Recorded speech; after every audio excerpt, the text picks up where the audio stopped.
Chapter 1167. Looking at Inshuchen's red eyes and his tightly clenched fists, Inshuchen tried his best to suppress his emotions. But Yen Suni had a bad feeling and her heart skipped a beat. Yen Suni immediately explained, "I don't have anything to do with that man, it's just work. His wife is a jealous woman, and she wants to accuse me of being a mistress." "Is that so?" Inshuchen said faintly. Yen Suni nodded. "It's true. If you want me to believe you, you have to marry me," Inshuchen said. He had spent a lot of energy on Yen Suni, but he couldn't get anything out of her. Inshuchen couldn't accept it, he couldn't accept it. Inshuchen wanted to grab onto something to ease the self-doubt in his heart. "Marry?" Yen Suni's voice was sharp and filled with disbelief. "You know I won't get married. I won't get married in this lifetime." Yen Suni didn't want to get married, let alone to someone like Inshuchen. Inshuchen now had a strong sense of lethargy. Men were brilliant because of their careers, and their careers brought them a lot of glory. However, Inshuchen wasn't as spirited as he used to be. He looked gloomy, and he really looked much older. Yen Suni didn't want to entrust her life to someone like him. Even if she wanted to get married, she had to wait until she was willing. "You're a woman. Why don't you get married? Don't think you can fool around just because you're pretty. When you're old, we'll see who wants you," Inshuchen said hatefully. Yen Suni was shaking with anger. Why didn't she see that Inshuchen was such a scoundrel and said such words? "I won't marry you. Let's break up." Yen Suni looked at Inshuchen's face and felt disgusted. Why didn't she see it before? Inshuchen's eyes were red. "I knew you wanted to abandon me. Dream on. You have to marry me. I won't let you off." Yen Suni shook Inshuchen's hand off her arm and ran out of the clothing store. Inshuchen wanted to chase after her, but he was stopped by the staff, who asked him to pay for the clothes. Inshuchen hurriedly paid the money. When he ran out, Yen Suni had already left in a taxi. Inshuchen clenched his fists. Inshuchen's new website wasn't popular, and he didn't have the money to advertise. It could be said that Inshuchen's business this time was a failure. He had invested a lot of money, but there were no returns. In the end, Inshuchen closed his website. It was too torturous to keep wasting money without seeing it. He fired a few employees. These employees were all technicians and could get high positions wherever they went. Inshuchen sold the server like it was a piece of trash, and was at a loss for what to do next. Inshuchen didn't know what to do. When it was time to repay the loan, he didn't have the money to pay it back, so the house was temporarily taken over by the bank. Inshuchen didn't even have a place to stay in the city. He carried his things and went to Yen Suni's house. Now Inshuchen felt like he had nothing to lose. He might as well treat Yen Suni's house as his own. Yen Suni had to eat, drink, and defecate in her home, which made Yen Suni almost collapse. Ningxu didn't care about these two people anymore. Now Ningxu was studying abroad. Before going abroad, Ningxu went home to visit Shuejing's parents. He gave them some money and told them not to save it. But when Ningxu went out, Shuejing's mother stuffed the money into Ningxu's pocket. She said that Ningxu was in a foreign country, and it was convenient to have some money with him. Ningxu smiled, hugged his teary mother, and left with his luggage. He boarded the plane and looked at the layers of clouds. His heart was calm and at ease. Ningxu studied abroad for half a year before returning to the company. After returning to the company, Ningxu's position was promoted a little. Ningxu immersed himself in work. One day after work, Ningxu bumped into someone. Ningxu apologized, but the other party held on to him tightly. "Jing Jing Jing Jing, you have to help me." Ningxu took a closer look and saw that it was Yen Suni. Yen Suni looked haggard. "Jing Jing, remarry Inshuchen." Crazy. Yen Suni didn't say the last two words. Although Inshuchen's business failed, he was still a little smart. Yen Suni's looks and figure were good. This was a gift from the heavens. Inshuchen made Yen Suni a female broadcaster. She stayed in the house for 7 to 8 hours every day and used all kinds of methods to earn money. She acted cute and took off her clothes. Anyway, she could earn money. In the past half a year, Yen Suni was in pain. Inshuchen treated her as a money-making tool and even controlled her. This made Yen Suni feel very miserable. When she heard that Ningxu had returned to the country, she came looking for him. Ningxu heard Yan Suni's request and frowned. What did you say? You remarry Xiuchen? Ningxu's face was expressionless. Why did he have to push Xiuchen to her? Seriously. Ningxu smiled faintly and said, since you're divorced, you're strangers.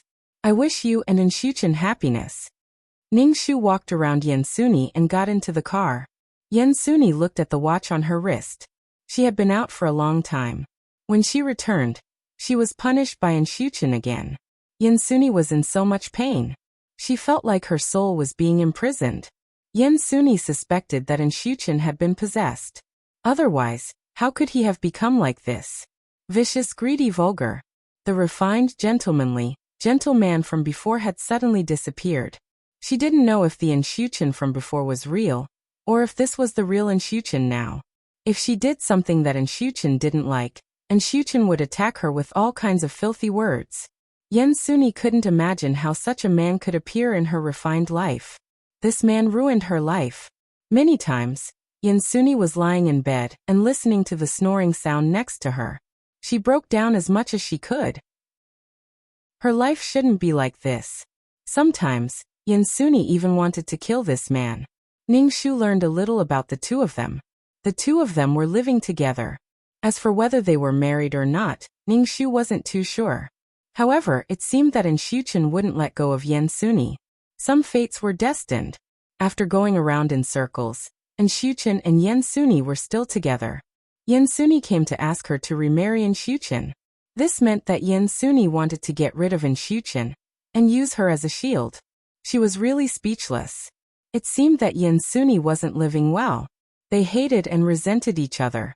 A person's life was very long. If Yan Suni couldn't get rid of Xiuchen, then her life wouldn't be easy. After that, Yan Suni came to the company many times to ask Ningxu to remarry Xiuchen. Ningxu was speechless. Chapter 1168. Ningxu couldn't understand why Yan Suni felt that she should sacrifice for her happiness. Was it because they grew up together, and she felt that she should sacrifice for her? She didn't feel guilty at all for hurting others. Why did she feel that she should take the blame for her? She didn't like Xiuchen, and still wanted to give him to her. Why the hell? Did Yan Suni think that she could get rid of Xiuchen if she remarried with him? Was Xiuchen the kind of person who cared about the responsibility of marriage? Of course he was with Shuejing. No, he was with Yan Suni without any burden. Ningxu felt that water must have entered her brain to be with Xiuchen again. Ningxu didn't want to see Yan Suni at all. You can wait as long as you want. Just let the two of them torment each other. Ding, mission completed, leaving the mission world. 2333's voice sounded in Ningxu's mind. Ningxu nodded, leave. As for her future life, it would depend on how Shuejing lived it. Ningxu's head shook and returned to the system space. Looking at the empty system space, Ningxu sighed. Ningxu sat on the ground and began to cultivate. After cultivating, Ningxu opened his status panel. Number, 2333 Name, Ningxu, Advanced Mission Taker. Age, 27 points, 46. 15 million soul, 330 health, 111 wisdom, 354 charm, 30 luck, 209 spiritual power, 240 faith, 18515 martial strength, 362 aptitude, 129 merit, 13460 skills. 5th ring shooting technique, intermediate fighting technique, intermediate level poison technique, beginner business management knowledge, beginner code programming, beginner lawyer skill, beginner ghost catching skill. Honorary titles: Goddess of War, Selfless Ancestor items. Calm Halo, Tranquilizer, Faith Halo, Amulet 4, Upgraded Amulet 2. Halo, Mother of the World, Queen's Blessing. Model Worker, Chunxi's Blessing. Leader Halo Grass's Blessing. Best Friend for Life, Miao Miao Miao's Blessing. Lifesaver, Zhu Sunyang's Blessing. Founding Female General, Chen Ermiai's Blessing. Lawful Beauty, Chen Ning's Blessing. Fulfill Shuejing's wish. I will never let that adulterous couple have a good time. Mission completion rate, 100. Reward obtained: 5 million general points, 80 attribute points, 3,000 faith power, and 50 merit points. Ningxu rubbed his eyes. Not only did he not obtain the power of faith and merit, but he had also deducted them. Ningshu's entire body was in a mess. She asked, "What happened?" "The problem lies within Xiuchen's previous company. That company suffered losses because of you, and you even benefited from it. This karma is on you. This is karma. If there is a cause, then there will be an effect. We can't drag other innocent people into this." 2333 said. "Since you want to walk on the Supreme Tao, you have to pay attention to this. However, the original owner was quite satisfied with you. This time, you received more attribute points." Ningshu pursed his lips. "It's my fault. I didn't think about it carefully." Ningshu couldn't help but hit his head. He sat cross-legged on the ground and chanted the clear heart mantra in his heart. There was also the effect of the heart-calming pill. A cool feeling entered his soul. Ningshu felt that the impetuosity during this period of time had dissipated. It was as if he was washed away by waves of clear water. Ningshu opened his eyes and thought about the Buddha's light bracelet that the little monk gave him. As soon as he took out the Buddha's light bracelet, there was a faint smell of sandalwood floating in the system space. He could faintly hear the sound of countless monks chanting. Ningshu was like a monk. He held the Buddha's light bracelet with one hand and chanted the clear heart mantra. "Kill those who deserve to be killed. Be merciful to all." In Ningshu's mind, the little monk Huiji's peaceful and compassionate eyes appeared. She was different from the little monk. The little monk treated everyone the same. But she was a mission enforcer. How could she reform others? If everyone could be reformed, this world wouldn't have so many misfortunes. There wouldn't be mission enforcers. Because everyone would be happy. There wouldn't be any regrets or grievances. Ningshu closed his eyes. He seemed to be asleep. He didn't know how much time had passed. When Ningshu woke up, he felt unprecedentedly relaxed. During this period of time, she didn't adjust her mood. Her mind was covered in dust. The deduction of faith and merit points this time could be considered a lesson for her. She was there to appease the resentment, not to cause another wave of resentment. Ningshu calmly accepted this failure. He then distributed the 80 attribute points. Number: 2333. Name: Ningshu, Advanced Mission Enforcer. Age: 27 points 46. 15 million soul. 33010 health. 11110 wisdom. 35410 charm. 3010 luck. 20910 mental strength. 24010 faith. 18515-3000 martial strength. 36210 aptitude. 12910 merit. 13460-50 skills. 5th ring shooting technique, intermediate fighting technique, intermediate poison technique, beginner business management knowledge, beginner code programming, beginner lawyer skill, beginner ghost catching skill. Honorary titles: Goddess of War, Selfless Ancestor items. Calm Aura, Calming Pill, Faith Aura, Amulet 4 upgraded Amulet 2. Aura, Mother of the World, Queen's Blessing, Sister Model Worker, Chenshi's Blessing, Leader Aura, Grass Blessing, Best Friend for Life, Miao Miao Miao's Blessing, Savior, Zhu Sunyang's Blessing, Founding Female General, Chen Ermiai's Blessing, Lawful Beauty, Chen Ning's Blessing. With 80 attribute points, Ningshu added all the attribute points that could be added to it. After adding them, Ningshu played with the prayer beads and chanted the mind-cleansing mantra. The two together had a great effect. It could calm one's heart. After Ningshu left, Xuejing went back. The company opened a branch and Xuejing became the manager of the branch. She didn't interact with Yansuni anymore. However, Xuejing heard from her mother that Yansuni and Xiuchen got married and held a grand ceremony. Xuejing's mother was so angry that she exploded on the spot. When Xiuchen married her daughter, they didn't even hold a wedding. Now they held such a grand ceremony. Who were they trying to offend? Because of the younger generation, the two families didn't interact with each other anymore. And Xiuchen became the son-in-law of the two families. The decades of friendship between the two families were gone just like that. They didn't even say a word when they met. Xuejing didn't mind that the two of them got married. She only felt that she was stupid. She went crazy for such a man. Whether the two of them were happy or not had nothing to do with her. In this grand wedding, only the people involved understood how they felt. The admiration and envy of others had nothing to do with them. Chapter 1169. Yen Suni felt that this was the beginning of a tragic fate. She did not love the man beside her at all. This man had been exploiting her and was not gentle to her at all. She could not let her future be ruined by marriage. Yen Suni told her parents that she did not want to get married, but Enshuchen was a gentleman in front of Yen Suni's parents. He was very nice to Yen Suni. On the contrary, it made Yen Suni seem unreasonable. Yen Suni's teeth were chattering. This man was really despicable. But Yen Suni was not easy to deal with. Every time they were about to be intimate, Yen Suni would hurt Enshuchen a little. Otherwise, he would be as stiff as a dead fish, unable to resist Enshuchen like a dead person. Enshuchen's heart was filled with anger. Men were proud of conquering, but he did not feel anything at all. He felt like a dead body. This feeling. The two of them were disgusted with each other. If Yen Suni could not make money, he would not have married her. The last failed business made Enshuchen's heart tighten. He wanted to escape. He relied on Yen Suni to make money. But there was no love between the two of them. They hated each other. Yen Suni could not break free. Enshuchen was like a maggot attached to a bone, entangling her. It was suffocating and painful. Ningxu woke up from his meditation. He felt that his body was as light as a swallow. He felt like he was floating when he walked. Ningxu looked at the black hole on the wall of the system space.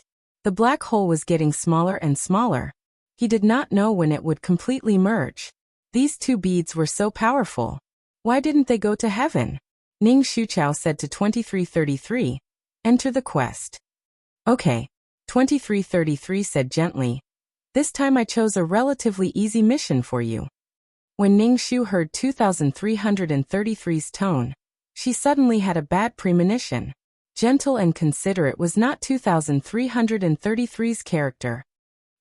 Before Ning Shu could finish his words, he felt dizzy. Then his body was squeezed into another body with difficulty. And even if his soul and body merged, Ning Shu still felt tight. It was as if he was squeezed into a glass bottle. And when he moved, he felt a piercing pain. It was as if an iron clamp was piercing his flesh and pulling at it. Damn it, it really hurts. Ning Shu opened his eyes in pain. What he saw was a pit with some snow in it. Moreover, this pit was relatively high, about 2 meters in height. Just like that, she lay on the ground. Ning Shu lowered his head and looked at his 2 forelimbs. They were snow white. Ning Shu's face was expressionless as his eyes stared straight ahead. He turned around and looked at the place where he was in pain.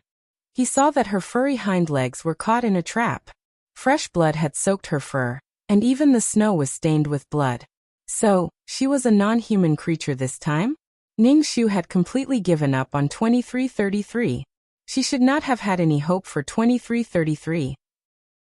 Ning Shu moved his leg, and immediately felt a heart-wrenching pain. He could hear the cold wind blowing outside. Ning Shu wanted to pry open the trap, but her claws were too fast. Ning Shu slowly got up. The leg that was caught in the trap was half raised as it looked at the entrance of the cave. With her current jumping ability, she could not jump up. Ning Shu's leg was almost broken by the trap. He could only sleep on the ground and use his mouth to hold the trap. As soon as he touched it, his wound hurt. Ning Shu was very thirsty.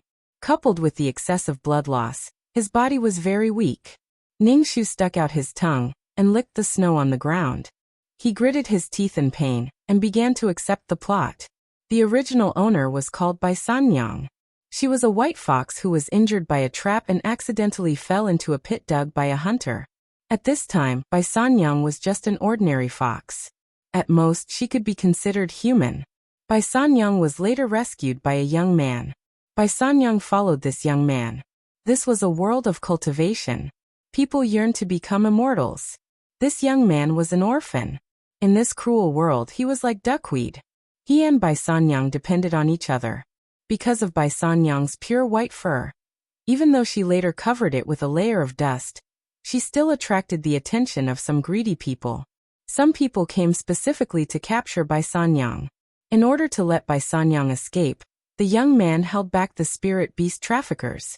Before Bai Sanyang escaped, she saw these people beating the young man. She knew that she would only cause trouble here. When Bai Sanyang returned the next day, the young man was nowhere to be seen. She did not know if the young man was dead or alive. Bai Sanyang sobbed as she returned to the mountains. She worked hard to cultivate. By the time she had strength, the world had already changed. Even if Bai Sanyang wanted to find those people for revenge, he could not find them. Bai Sanyang never saw the young man again. When Bai Sanyang was going through the tribulation, her inner demon acted up, and she was directly struck to death by the lightning tribulation. However, because of the obsession in her heart, she should have been struck to death by the lightning tribulation. Her success was due to her inner demon. Her failure was also due to her inner demon. Bai Sanyang's wish was to repay the young man. Ning Shu was now Bai Sanyang's leg caught in the trap. Ning Shu let out a long breath. He did not struggle and waited for the young man to save him. Then he would think of a way to repay the young man. When Ning Shu heard the young man, Ning Shu's heart immediately thought of the word nanny. This was the first time Ning Shu had transmigrated into a non-human. He did not know if the peerless martial arts could be cultivated. He did not know if animals had a dantian. Ning Shu lay on the ground. He silently chanted the mantra of the peerless martial arts. However, the veins of animals were different from those of humans. Ning Shu could only explore slowly.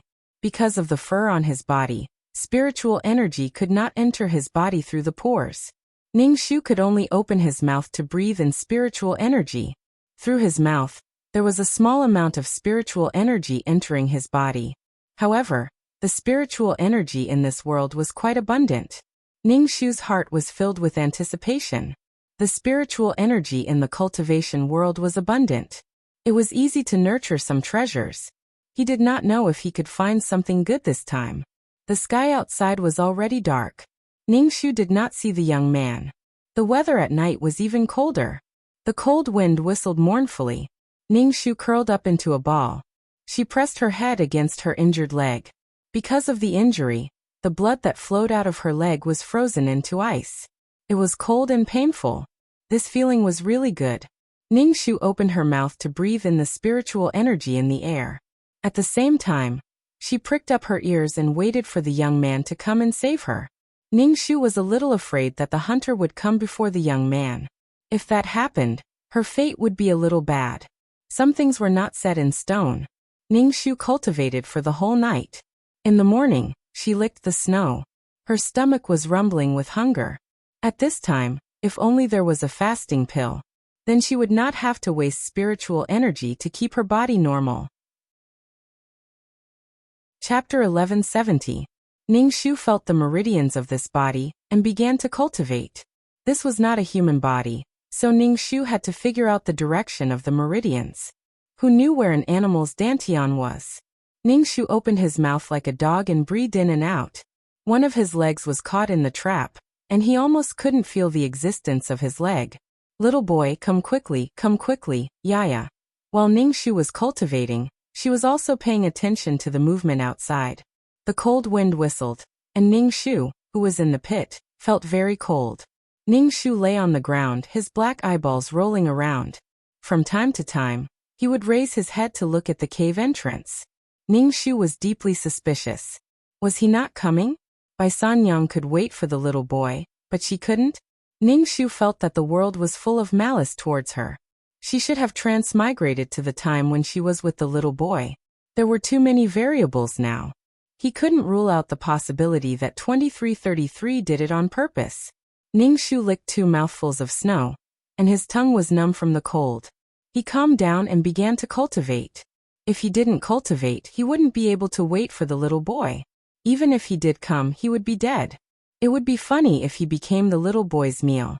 But would that be considered repaying his kindness? He saved his life, and he would repay it with his body. A slightly surprised voice sounded above Ning Shu's head, and some snow at the hole fell into the pit.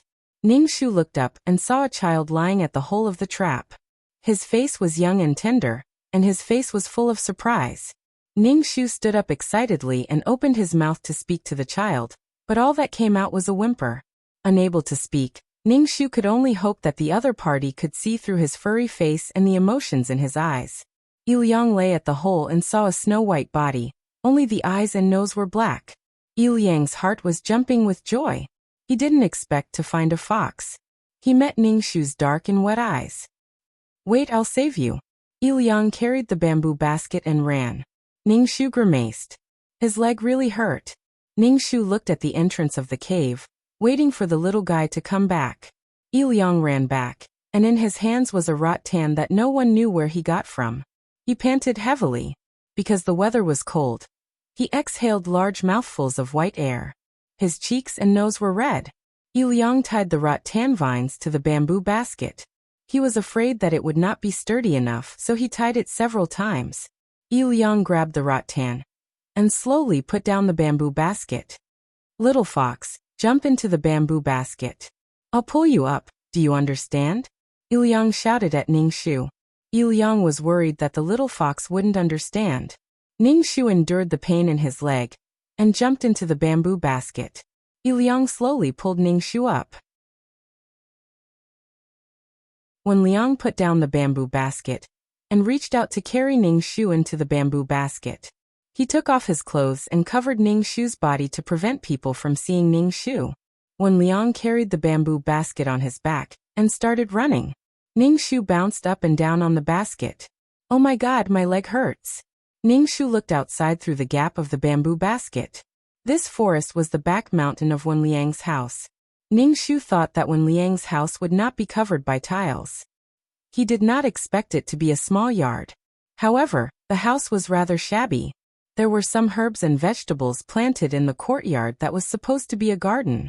However, in this kind of weather, the vegetables had already withered and were covered by a layer of snow, revealing the yellow and rotten leaves.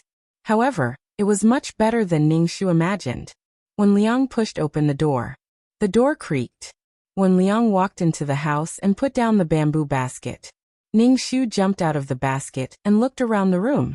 It was empty. There was only a shabby table and 2 old benches. However, the room was quite big. According to the size of the space, there were probably many furnishings in the house. Could it be that Wen Liang's house was relatively rich in the past? "Wait here. I'll get you some medicine." When Liang picked up the clothes in the bamboo basket and put them on, he went to the yard to find herbs. Soon, when Liang pulled out a herb and found a medicine mortar, he used an iron pestle to mash the herb. He applied the herb on Ningshu's leg and used a cloth to wrap the wound on Ningshu's leg. Chapter 1171. Ningshu smelled the herbs, which were used to reduce swelling and stop bleeding. He didn't expect Wen Liang to know about herbs. Since he knew about these things, why was he having such a hard time? Wen Liang's hands were red and swollen. Apparently, the weather was cold. He used both hands to wrap a cloth around Ningshu's leg. Ningshu stared at Wen Liang. Wen Liang wasn't tall, and his face was sallow. However, his facial features were regular, and his eyes were dark. He didn't look like he was carved from jade, but he looked quite pleasing to the eye. Wen Liang was the only one in this family. With Wen Liang's appearance and the situation of this courtyard, this family situation shouldn't be that bad in the past. You can recuperate here during this time. Wen Liang said as he tied a knot. Ningshu opened his mouth and whimpered, which made Ningshu quite speechless. Wen Liang ran to the kitchen and dug out 2 black things from the hole in the stove. They looked like potatoes and sweet potatoes. Wen Liang put them in a bowl and gave one to Ningshu while he gnawed on the other. "Eat, this is the only thing in my house. When you are better, go back to the mountains. It's better to be in the mountains than here." Ningshu had been hungry for a long time. After staying in the trap for 2 days, he was injured and bleeding. He was cold and hungry. There was a baked sweet potato. Ningshu quickly finished the baked sweet potato. Wen Liang saw the little fox gnawing on the sweet potato and couldn't help but say, "Aren't you afraid of the heat?" Ningshu wiped his mouth with his front paws. He suddenly felt like he was about to collapse. He didn't know if he was similar to an animal. Wen Liang poured some water into Ningshu's bowl. Ningshu stuck out his tongue to lick the water. The water was cold. Ningshu sighed in his heart. This child. How should she repay Wen Liang? All the people in the world wanted was money, power, and strength. Or did Wen Liang have a wish that she could help him fulfill? The house was very quiet. Wen Liang was drinking water when suddenly there was a bang bang bang sound of the door being knocked. As soon as Ningshu heard the voice, He knew it was not a friendly one. He then looked at Wen Liang's face. When Wen Liang heard the sound of the door being smashed, his expression became very angry and hateful, mixed with a sense of powerlessness and sadness. The banging on the door grew louder and more urgent. There was even an exasperated voice. Wen Liang, open the door for me. Don't think you can escape by hiding at home. Open the door. The people outside kept shouting. Wen Liang picked up Ning Shu and stuffed Ning Shu under the blanket. You stay here, and don't come out. You must not come out. Otherwise, you will be taken away by those people. Wen Liang covered Ning Shu tightly with a blanket. Wen Liang closed the bedroom door, and took action to deal with those people. Ning Shu crawled out of the bed, and listened to the noise at the door. Wen Liang, quickly move out of this house. This house belongs to the family. I don't know where that damned father of yours died, but your mother ran away with him. Wen Liang's voice was low and angry. Don't talk about my parents. And your sister, I don't know which human trafficker cheated her. The other party kept provoking Wen Liang. When Ning Shu heard these words, he could not help but be speechless. Could this Wen Liang have the fate of being a jinx? People with such a fate were either protagonists or villains. If it was a protagonist, it was to train the protagonist's mind. If it was a villain, these things were enough to distort the villain's mind. His father, mother, and younger sister were all gone. How miserable. These people poked at people's sore spots. Wen Liang was just a young boy. It was not easy for him to endure until now. You have today to move out quickly. You are occupying such a good place. The family wants to use it for business. This is my house. What right do you have to make me move out? Wen Liang raised his head and said stubbornly. His body was stiff, his fists were clenched, and his body was trembling. If you say this is your house, then it is your house. The family temporarily let your parents live in this house. I didn't expect you to be so shameless and take the house for yourself. This is my house. Get out of here. Wen Liang shouted and pushed these people out of the door. Wen Liang, you've really grown up. Don't forget, my great-grandfather is a foundation establishment cultivator. If you dare to harm a single hair on my head, my great-grandfather can destroy your soul with a single finger. This town is under my great-grandfather's control. Before you make a move, you have to think about the consequences. The man in the lead said proudly. This man was less than 20 years old, and had a domineering look. Although foundation establishment cultivators were only at the beginning of cultivation, they were already different from mortals. They were called immortals by ordinary people, and had a longer lifespan than ordinary people. Moreover, there were very few people who could cultivate. Only 1 in 100,000 people had a spiritual root. When Wen Liang thought of this great-grandfather, he clenched his fists tightly and endured it. He was not willing to retreat. They were in a deadlock. Not only were there many sects in this world, there was also the royal family. It was said that the royal family had a spirit formation cultivator. These powerful cultivators were like the country's nuclear weapons to the royal family. They could deter other countries. Every place was managed by cultivators with a cultivation base. They let cultivators manage it because they were afraid that other cultivators would cause trouble in the country. This town was managed by this man's great-grandfather. When Ning Shu heard these words in the house, he could not help but frown. This world was very cruel. If you had power, you had the right to speak. This was obviously Wen Liang's house, but these people took Wen Liang's house by force. There were also cultivators who killed each other, and stole all kinds of cultivation resources. This was just a remote town. If he went to a more prosperous place, he was afraid that there would be more powerful cultivators. Ning Shu jumped out of the bed and jumped out of the window. In a flash, he entered the kitchen. Big brother, I just saw something flash by. The person next to the man in the lead quickly said to him. What is it? The man rubbed his eyes. He thought that he was seeing things. Wen Liang, don't blame me for not giving you face. We are still from the same family. When are you moving out? Wen Shui stretched out his finger and poked Wen Liang's chest, causing Wen Liang to take 2 steps back. Wen Liang looked at Wen Shui with a stiff neck. I'm not selling. This is my house. I want to wait for my parents to come back. Sell? Who wants to buy it? I'm asking you to move out now. This is the family's property. Who else do you want to sell it to? Hurry up and get lost. Otherwise, I won't be polite to you. Wen Shui sneered. Wen Shui, are you really going to kill me? Wen Liang clenched his fists tightly. You really don't know what's good for you. This house was given to you by the family to live in, and now you're actually taking it for yourself. Don't you have any shame? Don't you have any shame? Wen Shui slapped Wen Liang's face loudly.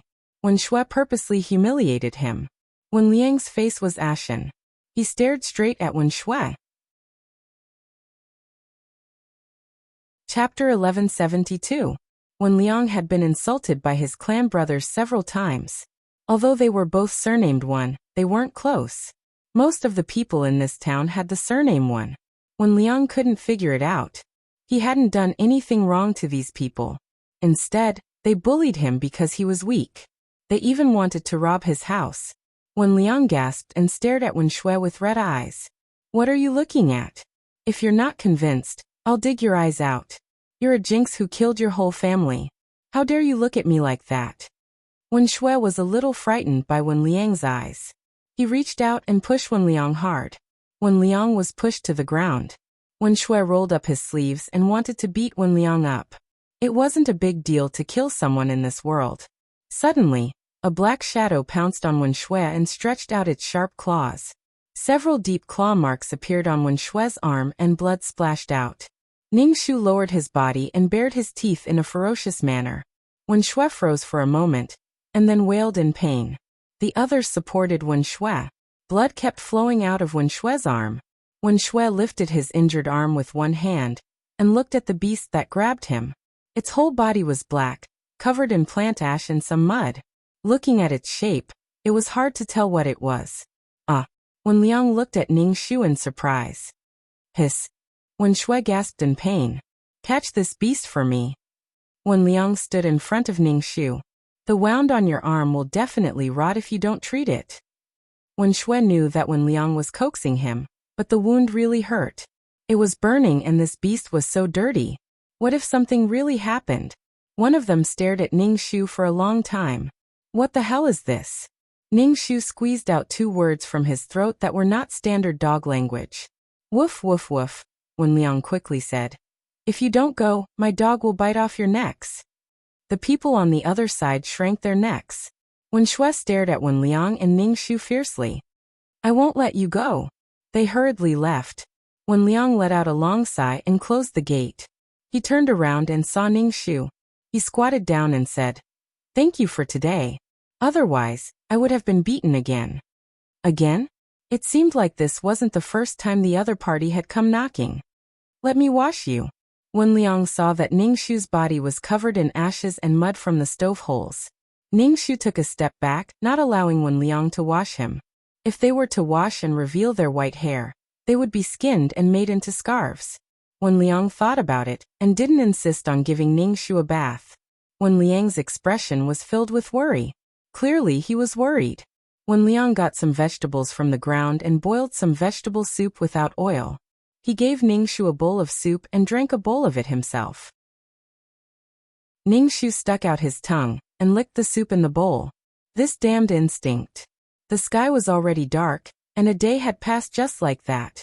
It was cold in winter and even colder at night. Moreover, there was no light in the house. There wasn't even an oil lamp. Wen Liang was usually alone. He would save as much as he could. He couldn't even fill his stomach, so it didn't matter if he couldn't see. Wen Liang couldn't hold it in any longer. He lay down on the bed with his clothes on.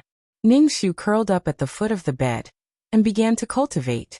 In this cruel world, one had to have the strength to protect themselves, and Wen Liang. The room was quiet. Only the whistling of the cold wind outside the window could be heard. Little fox. Wen Liang's voice suddenly sounded. Ning Shu whimpered. Wen Liang's voice suddenly choked. He lay on the bed and looked at Ning Shu. What should I do? When will my parents come back? If they come back and know that my sister is missing, they will be very sad.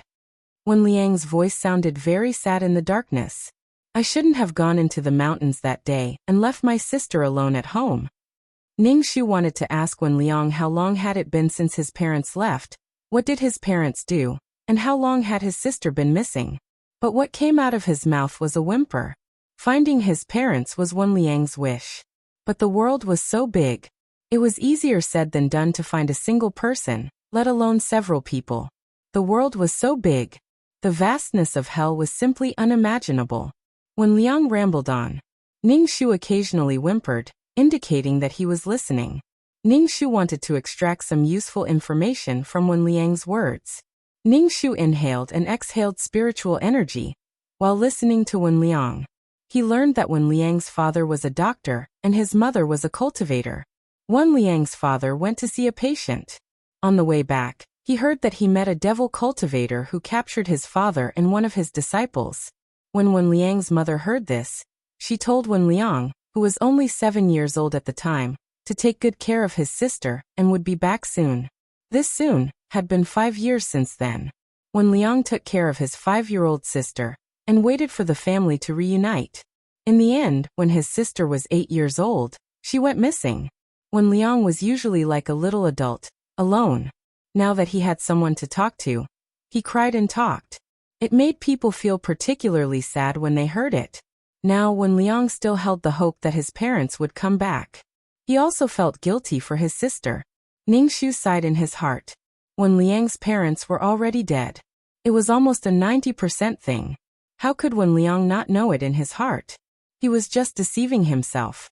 As for Wen Liang's sister, she was a girl who was abducted by others. Or she ran away, because she wanted to play. Her ending was not good.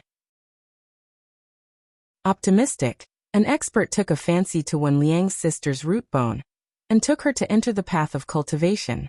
If not, then she would have fallen into a dirty place. Moreover, Ning Shu had an even worse guess in his heart. Wen Liang's mother was a cultivator. A cultivator's daughter was very likely to inherit her mother's root bone.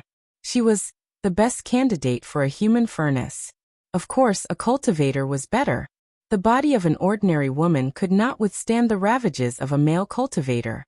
Moreover, the effect was not necessarily good. Ning Shu saw that Wen Liang did not have any cultivation. Since his mother was a cultivator, why didn't Wen Liang's mother teach her son to cultivate? Could it be that Wen Liang did not have a spiritual root? There were many mysteries in Ning Shu's mind. Wen Liang cried and fell asleep. Even in his dreams he was sobbing. Ning Shu did not sleep for the whole night. He cultivated for the whole night, and used some spiritual qi to heal the wounds on his body.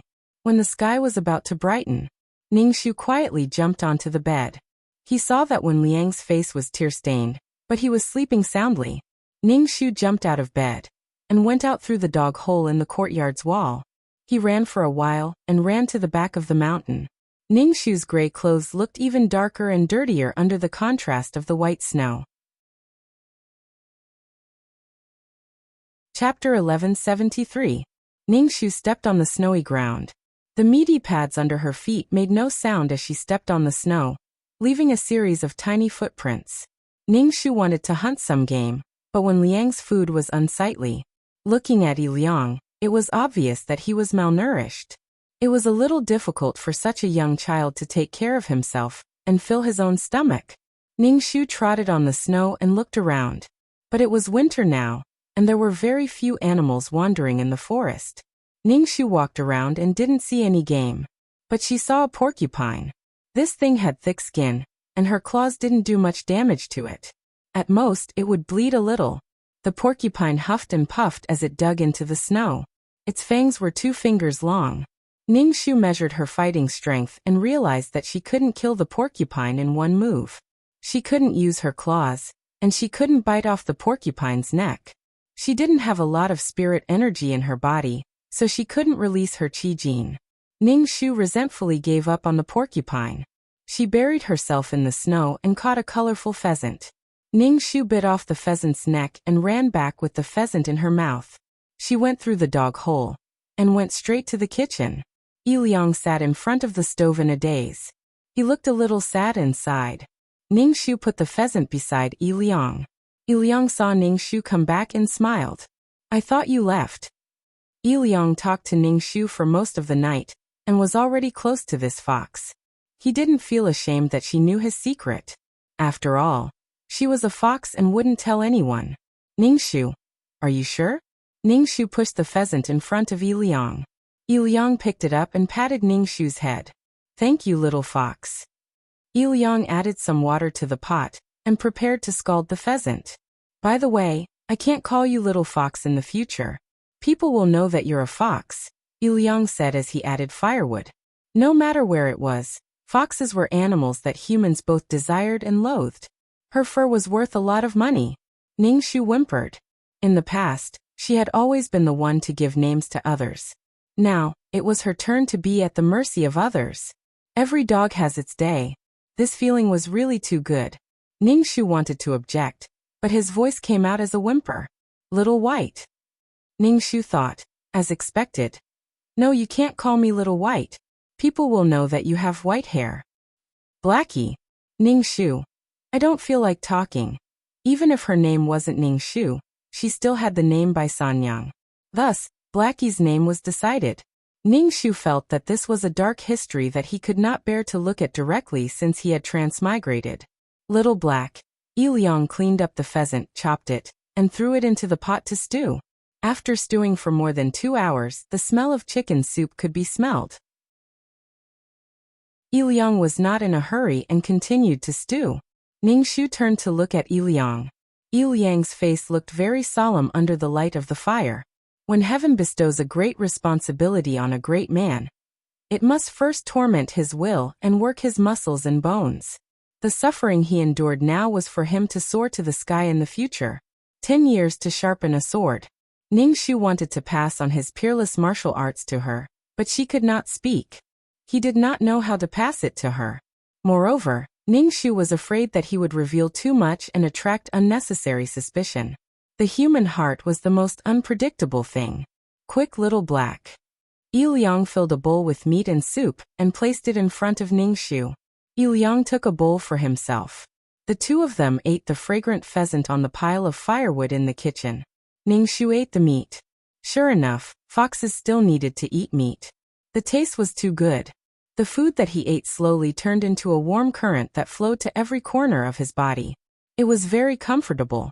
Yiliang's face was smeared with oil. His face did not look as sallow as before. The two of them finished the pheasant and even drank the soup. Yiliang tidied up the kitchen and went to the yard to pick up some herbs. He crushed it and applied it to Ningxu's leg. Thank you. Yiliang bandaged Ningxu's wound while his eyes turned red. Ningxu did not know that this child loved to cry so much. Even when facing those people who bullied him, his eyes did not turn red. Last night he cried for most of the night. Now his eyes were red. This was a lonely and burdened child who suddenly had a companion. There was a feeling of dependence. Ningxu's throat let out a whimper. She was really a nanny. Ningxu actually wanted Yiliang to leave here. There was no point in guarding this house. Moreover, she injured Yishui and his group yesterday. They definitely would not let her go. As long as she was strong, it would be more efficient than waiting here for them to come back. Yiliang's parents were definitely dead. Perhaps she could find her sister. Why didn't Yiliang participate in the sex assessment?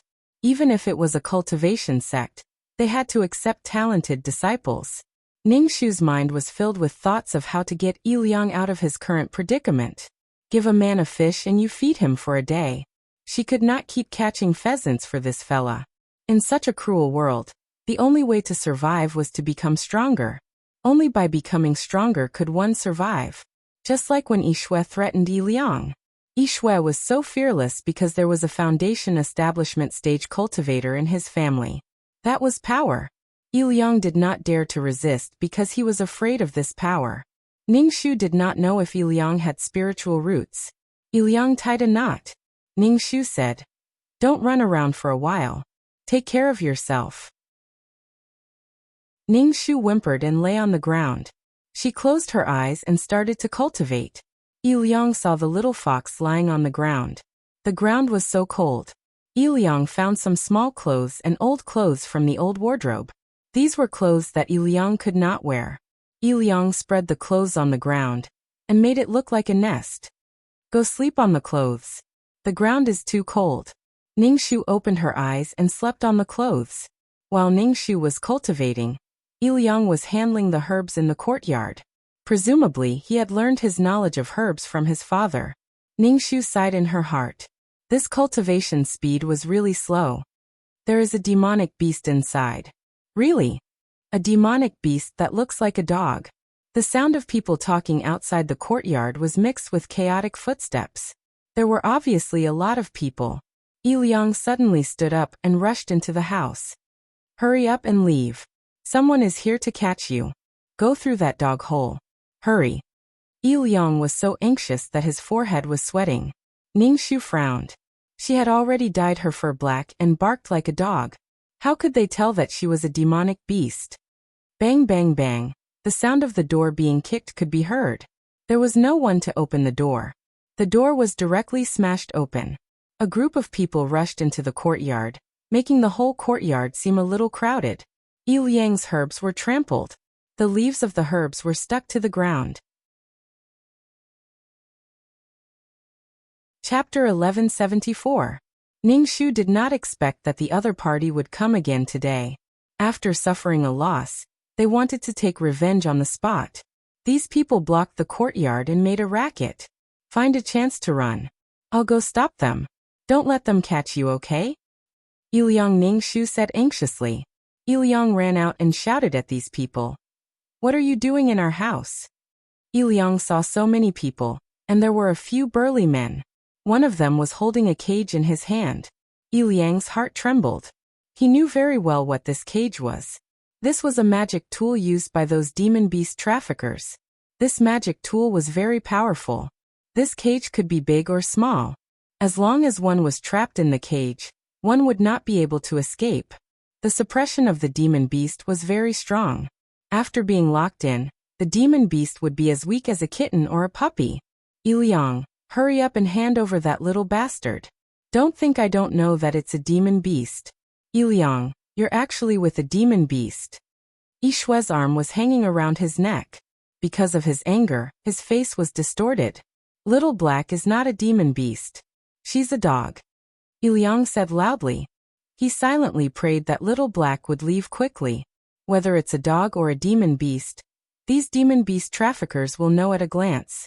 That little bastard injured me like this. I'm going to stew her. Yishue said viciously. There were a few deep scratches on his arm. If it was more serious, his arm would be crippled. Liang straightened his chest and said with a trembling voice, You were the one who attacked me first. Little Black was only protecting me. That beast's demon nature has not been removed. Today she only injured me. Tomorrow she might hurt other people in town. Great-grandpa is in charge of this town. I can't allow something like this to happen. I'm doing this for the sake of the town. Liang, are you trying to get others killed? Yishue pinned the blame on Liang's head. You're a jinx. Not only did you kill your own family, but you also want to kill the entire town? Liang was stunned by Yishue's roar, but he still firmly said, Little Black is a dog, not a demon beast. She's not a demon beast. Whether it's a demon beast or not, we'll know once we call her out. Are you guilty of not handing over the dog? Liang was so angry that his entire body was trembling. He knew that Yishue was doing it on purpose, but there was nothing he could do. Looking at these demonic beast traffickers, Liang's heart was filled with despair. He didn't know if the little fox had left yet. Several people pushed Liang away. Liang fell to the ground and hurriedly stood up. Yishue sneered, associating with a demonic beast and even sharing a room with a demonic beast. Everyone rushed into the room and saw a black shadow appear in front of them. Then they felt pain on their faces. Something sharp had cut the skin on their faces. Ah! My face! My eyes! Everyone immediately wailed and covered their faces. Ningxu jumped up and clawed at Yishue's bandaged wound again. Ayu! Yishue's cry was particularly shrill. Quickly capture this beast. Yishue gnashed his teeth and shouted. Ningxu, the demonic beast dealer, threw out the cage in his hand. The cage slowly grew larger. Seeing this cage, Ningxu's heart was filled with a sense of irritation. Moreover, his entire body felt weak. Ningxu dodged the magic tool. The magic tool missed and flew towards Ningxu. Ningxu jumped up, raised her claws and clawed at the artifact. The magic tool was slammed into the wall by Ningshu's claw. With a clang, it didn't fall apart. Quickly leave, quickly leave. Yiliang could also see that their situation wasn't optimistic. Ningshu called out to Yiliang and used his mouth to pull on Yiliang's clothes. There were many of them. They had to run first. Yiliang anxiously said, "You leave first. They won't dare to do anything to me." Ningshu, that won't dare to do anything to you. Everyone's body had been scratched by him. It would be strange if they let Yiliang go. Especially Yishui. Go, quickly go. Yiliang pushed Ningshu. How could Ningshu leave? Bai Sanyang would regret it for the rest of her life because she left. This matter was Bai Sanyang's inner demon. Yiliang, you colluded with demonic beasts and wanted to harm the entire town. I will capture you and let my great-grandfather judge you. Yishui's face was very pale. His face and arms were injured. Moreover, his arms were injured twice. The blood on his face was warm. Yishui suspected that he would be disfigured. The servant beside Yiliang ignored the wounds on his face and hurriedly applied medicine on Yishui. I didn't hurt anyone in the town. Yiliang straightened his neck. The blood vessels on his neck were bulging and his neck was crimson red. What is that? Yishui endured the pain and asked the demonic beast dealer. A bit like a fox. Oh, so you were with a fox spirit. You were enchanted by the fox spirit and did such a crazy thing. Yishui said hatefully. Now everyone was treating the wounds on their faces. Some of the demonic beast dealers were blinded by Ningshu's claw and were lying on the ground wailing. A demonic beast's body was a treasure. Its bones and fur could be used to refine weapons. Its flesh contained the energy of heaven and earth. It was very valuable. Ningshu used all her strength to drag Yiliang towards the direction of the dog hole. The most important thing now was to stay alive. Houses and other things were just external objects. As long as one was alive, there was hope. Chase, Yishui said ruthlessly. I wanted to let you go, but I didn't expect you to be so vicious. Raising a demonic beast to attack people. Yiliang, you are dead. Yiliang was stunned for a moment. Seeing Ningshu dragging him, he turned over and ran quickly. He followed Ningshu through the dog hole and went towards the back of the mountain. These people chased after them, following the footprints on the snow. Yiliang ran breathlessly. The people behind him were getting closer and closer. Ningshu looked at these footprints. As long as there were these footprints, they would not be able to escape. Ningshu thought for a moment. He used his claws to dig a hole in the snow and let Yiliang lie down. Then he used the snow to cover Yiliang, leaving a hole for him to breathe. After burying Yiliang, Ningshu ran back. He wanted to fight with these people so that they would not be able to catch up. Ningshu circulated the energy in his body and rushed towards those people like a gust of wind. These people were stepping on the snow. In the blink of an eye, a black shadow appeared in front of them. Its claws danced, and the sound of cloth being torn could be heard. Then he felt a chill. The wind blew on his butt and balls. He looked down and saw that his pants had fallen off. He quickly pulled up his pants. If he pulled up his pants, he would not be able to block the attack. Ningshu waved his claws. Every claw brought out traces of blood. Hurry up and kill this beast. Yishui shouted in exasperation. A demonic beast trafficker's magic tool grew bigger and bigger. It pressed down on Ningshu, wanting to lock Ningshu in a cage. Chapter 1175. Ningshu really hated this kind of cage. As long as she was within its range, she would feel powerless. She didn't know which cultivator made this kind of magic tool. This kind of magic tool was specially made to deal with demonic beasts. Even though Ningshu's soul was that of a human, she still felt powerless. As the cage got bigger, the range of the radiation also got bigger. Ningshu was also in the radiation zone. That feeling of powerlessness became more obvious. Ningshu mobilized the energy in her body and ran away like a wisp of smoke, disappearing into the white snow. If she had the chance, she definitely had to research what the cage was made of to be able to have such an effect. This demonic beast trafficker probably had some big power behind him. Otherwise, how could a normal demonic beast trafficker have something like this? And normal people could use it too. Ningshu ran for a while. Seeing that no one was following her, She laid on the snow and panted with her tongue out. Even though she wasn't very strong now, her claws were not to be underestimated. Those people had her claw marks on their bodies. It looked like they wouldn't chase after her for now. Ningxu went to the place where Yi Liang was buried. From afar, she could see the snow moving. Clearly, Yi Liang was struggling. Ningxu ran over and threw the snow away. Huff huff huff. Yi Liang's breathing was hurried. If you didn't come back, I would have suffocated to death. Ningxu, didn't you leave a hole for breathing? Yi Liang stood up and looked at the town at the foot of the mountain. He shook his head and said, "Looks like we can't go back. What about the house?" Ningxu knew that Yi Liang didn't care about the house. It was just a thought. He felt that as long as there was a house, his family would come back. He was afraid that if he left, his family wouldn't be able to find him. Ningxu and Yi Liang whimpered. They finally escaped. If they went back, they would be walking right into a trap. It's never too late to take revenge. With power, you can do anything you want. I know. I won't go back. Yi Liang couldn't help but sigh. He reached out and patted Ningxu's head. From now on, we really have to rely on each other and travel to the ends of the world. Yi Liang glanced at the town at the foot of the mountain, then turned around and walked away. Let's go quickly. With Yi Shui's vengeful personality, he will send people after us very soon. Yi Liang said. Ningxu didn't know if it was an illusion or not, but he felt that Yi Liang was more relaxed than before. Yi Liang also knew that his chances of defending the house were slim. The other party was powerful, and they even had a foundation establishment cultivator as their backer.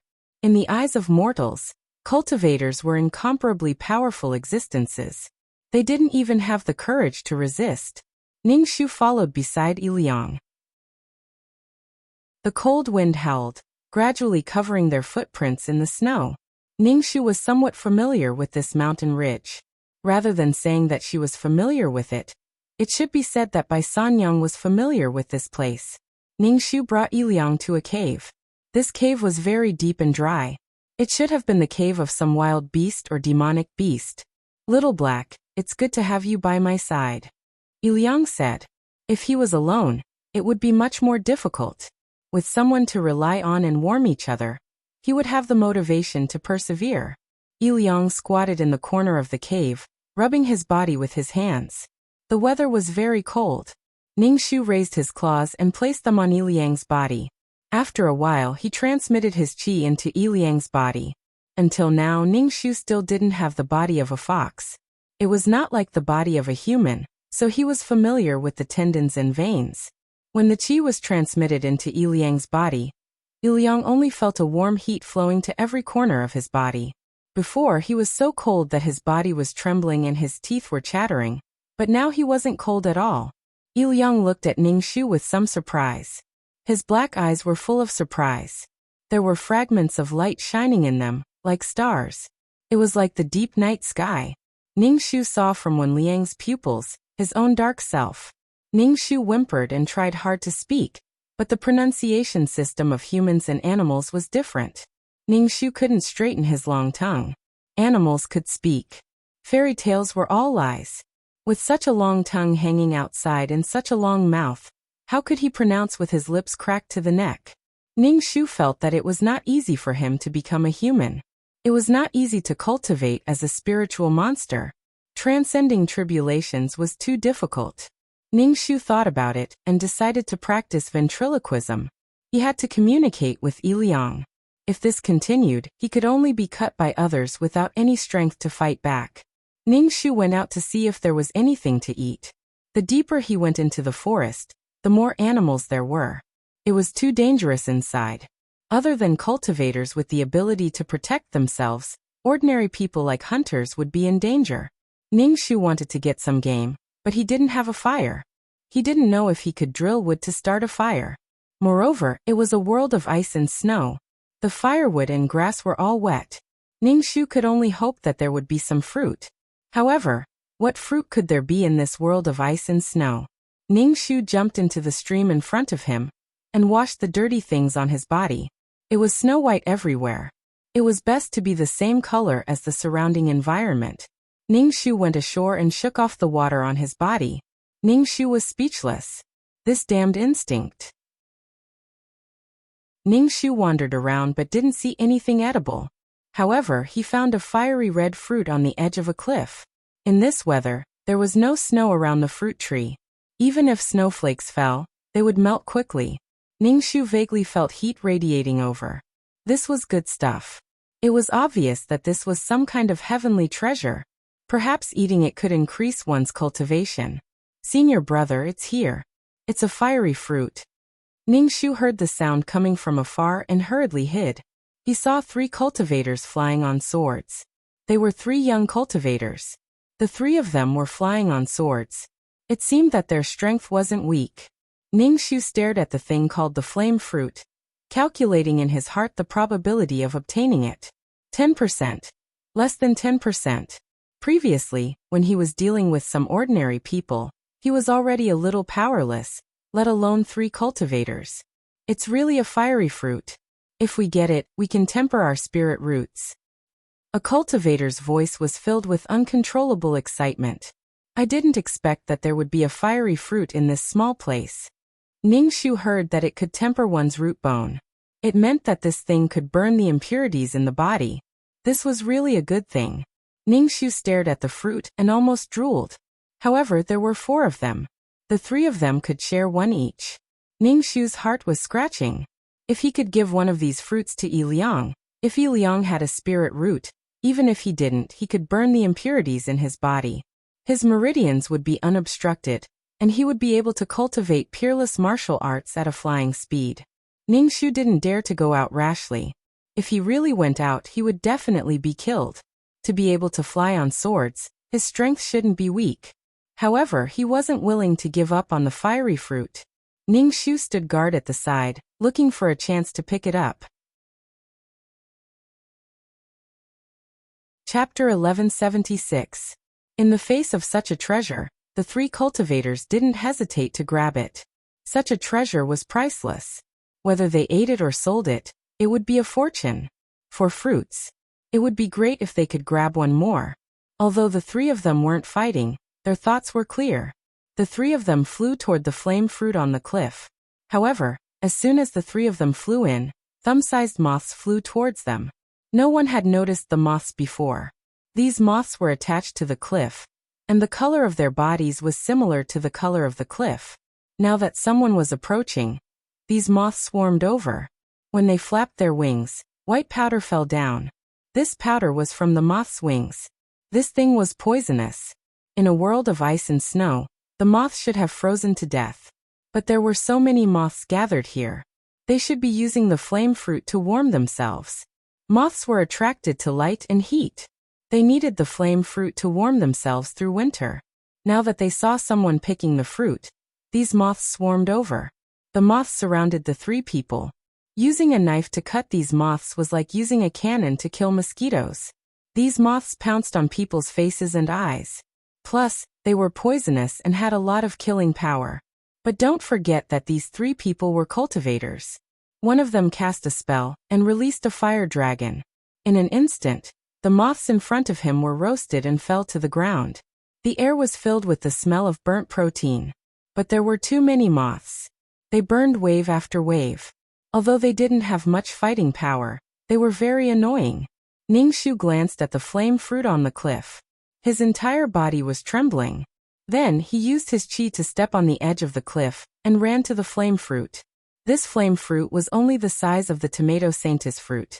Ningxu took 2 with his mouth and ran. Ningxu didn't dare to stay for a moment and ran away. Senior brother, a beast took 2. A cultivator couldn't help but say angrily. While he was talking, a moth pounced into his mouth. The moth's wings flapped in his mouth, disgusting him.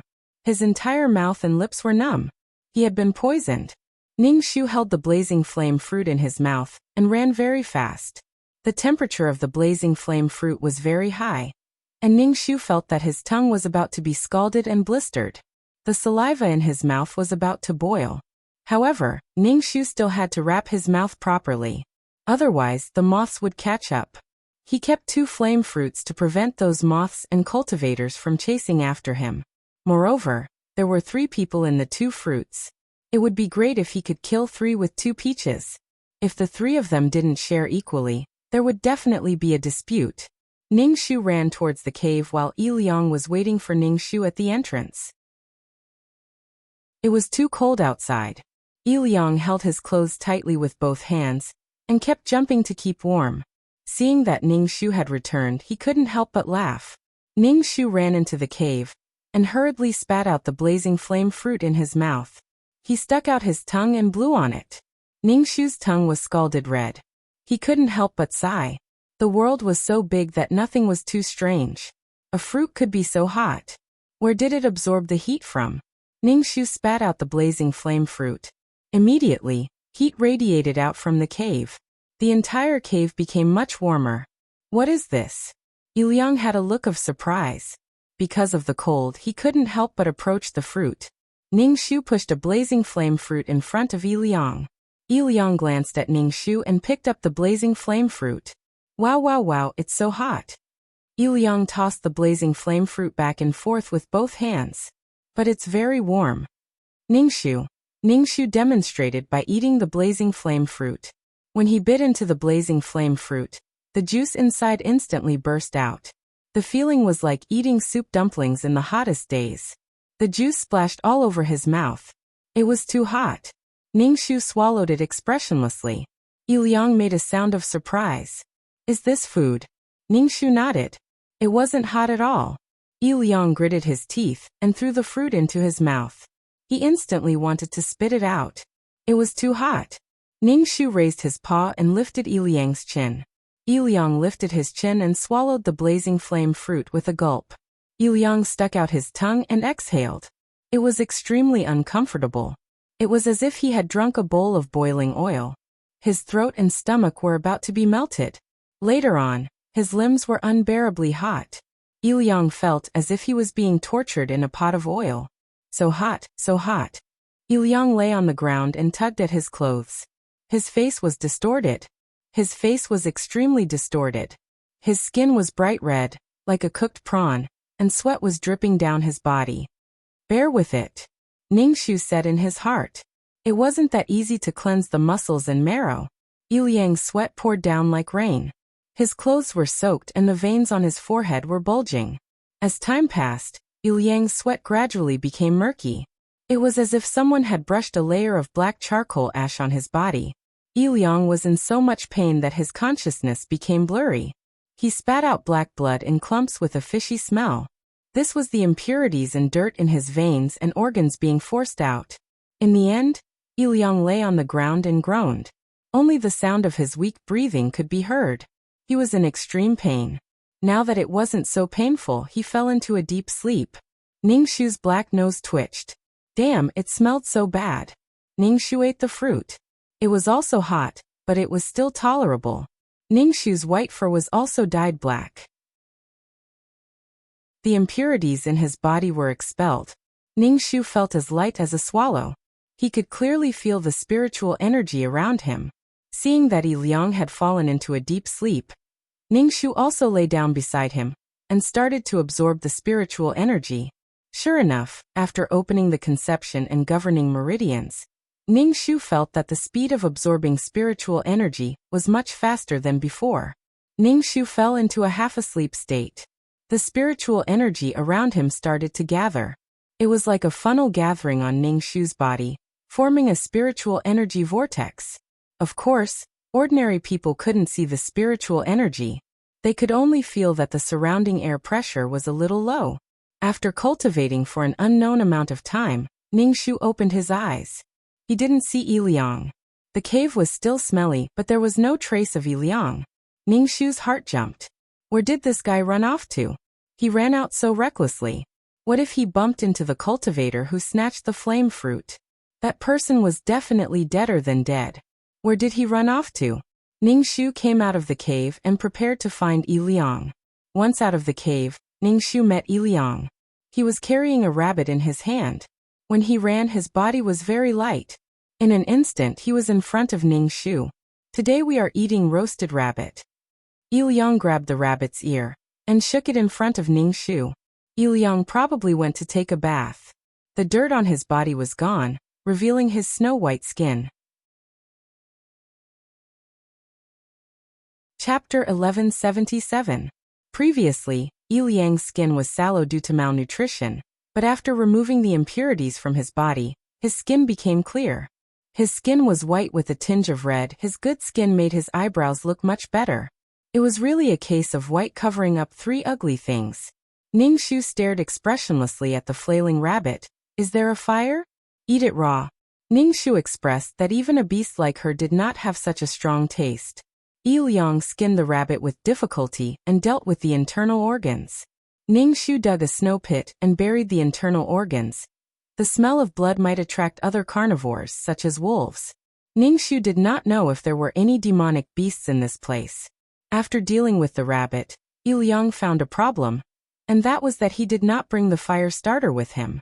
He was in a hurry to escape and did not have a fire starter with him. Yi Liang looked at the bloody rabbit with some hesitation. Then, Yi Liang whimsically took 2 stones and hit them, wanting to make sparks. Ningxu lay on the side, staring at the panting Yi Liang. Yi Liang hit it for a while, but did not make any fire, so he threw the 2 stones away. Yi Liang stared straight at the rabbit, then pulled off the rabbit's leg and placed it in front of Ningxu. Then he tore off a leg and put the bloody leg into his mouth. Ningxu, he really did eat it raw.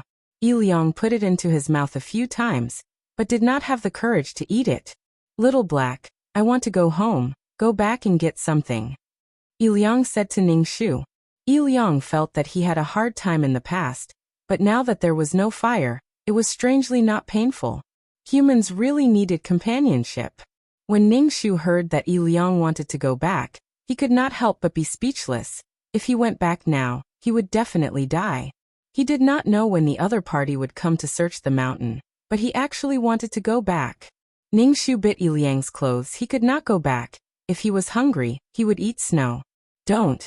Ningxu circulated his qi in his chest, vibrated his vocal cords, and finally threw out a word from his nose. But this word was very vague. However, Yi Liang jumped in fright and looked around. Who's talking? Ningxu saw Yi Liang's shocked expression and gave him a claw. Me. Little fox, you can talk now. Yi Liang quickly grabbed Ningxu's 2 front limbs and lifted Ningxu up. Ningxu revealed his white belly and 2 rows of little boobs. Ningxu thought, what the fuck? Ningxu pressed his claws on Yi Liang's face and broke free from his control. Little fox, you're the one talking, right? Yi Liang had a plum blossom mark on his face as he looked excitedly at Ningxu. Ningxu nodded. Yi Liang smiled foolishly. It was good to be straightforward. Yi Liang couldn't eat the bloody rabbit, so he buried it in the snow. Then he scooped up 2 mouthfuls of snow and swallowed it. He shivered twice and returned to the cave. Yi Liang sat down next to Ningxu. Are you a demonic beast? Yes. Ningxu's voice was very strange. Then what's your name? Ningxu's qi circulation was very shaky, so he didn't answer him. Then are you a male fox or a female fox? Yi Liang asked curiously. Ningxu, I didn't expect you to be such a Yi Liang. Sensing Ningxu's disdainful gaze, Yi Liang's face turned red. He didn't talk about gender, and turned to look at the vast snowy mountain outside. Yi Liang's expression was a little worried. If they continued like this without eating or drinking, they would starve to death. Ningxu circulated his qi and familiarized himself with his ventriloquism. The sky gradually darkened and the wind outside was biting cold. Yi Liang sat close to Ningxu and felt the heat radiating from his body. It was very warm. Little Black, when can we leave this place? Yi Liang didn't expect Ningxu to answer, and asked himself. Ningxu had his own considerations. Not only did he have to consider Yi Shui's group, he also had to consider the 3 cultivators. He didn't know how the 3 of them were doing. With his current strength, he couldn't beat the 3 of them, not to mention Yi Liang, who was a trash. Yi Liang fell asleep next to Ningxu. Ningxu began to cultivate, and the surrounding spirit qi gathered.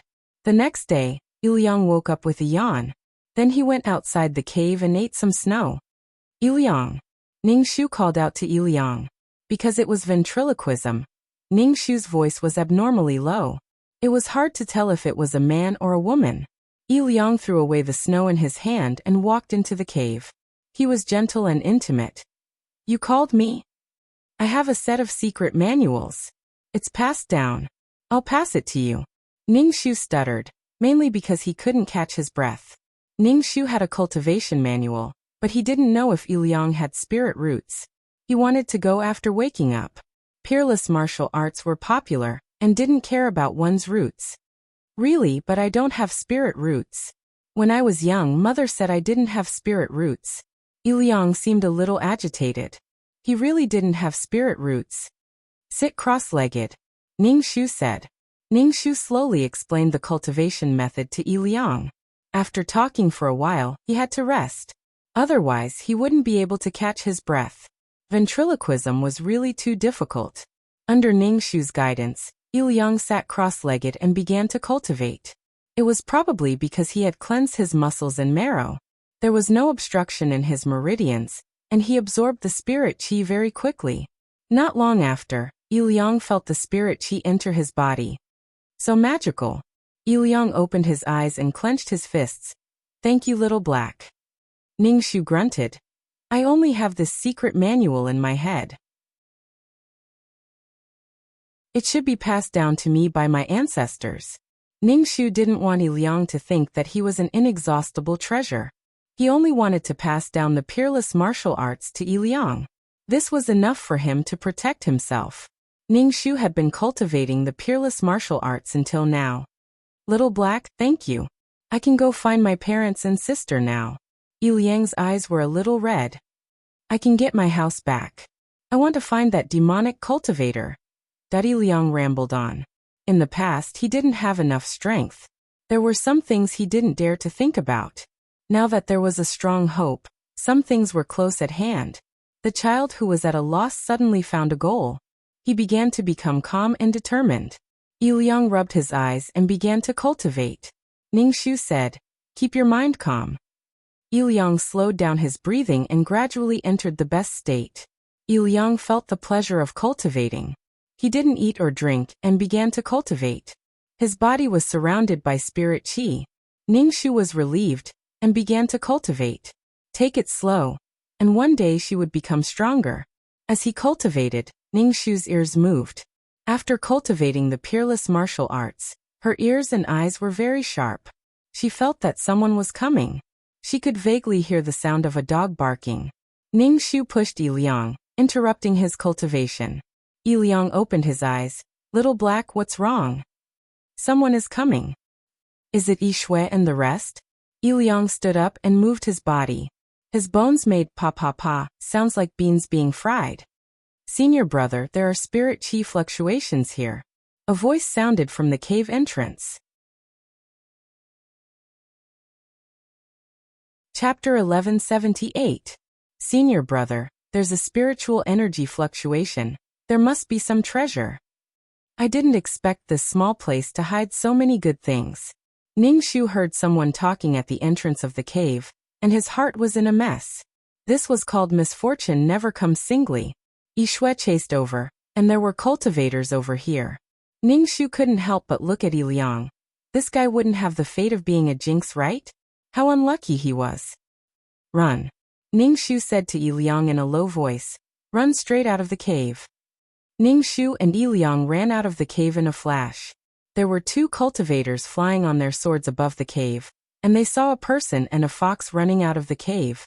Senior brother, she's the fox that picked the blazing flame fruit. A cultivator pointed at Ningxu. Chase. The other cultivator said in a low voice. The two of them flew on their swords, and Ningxu and Yiliang flew over.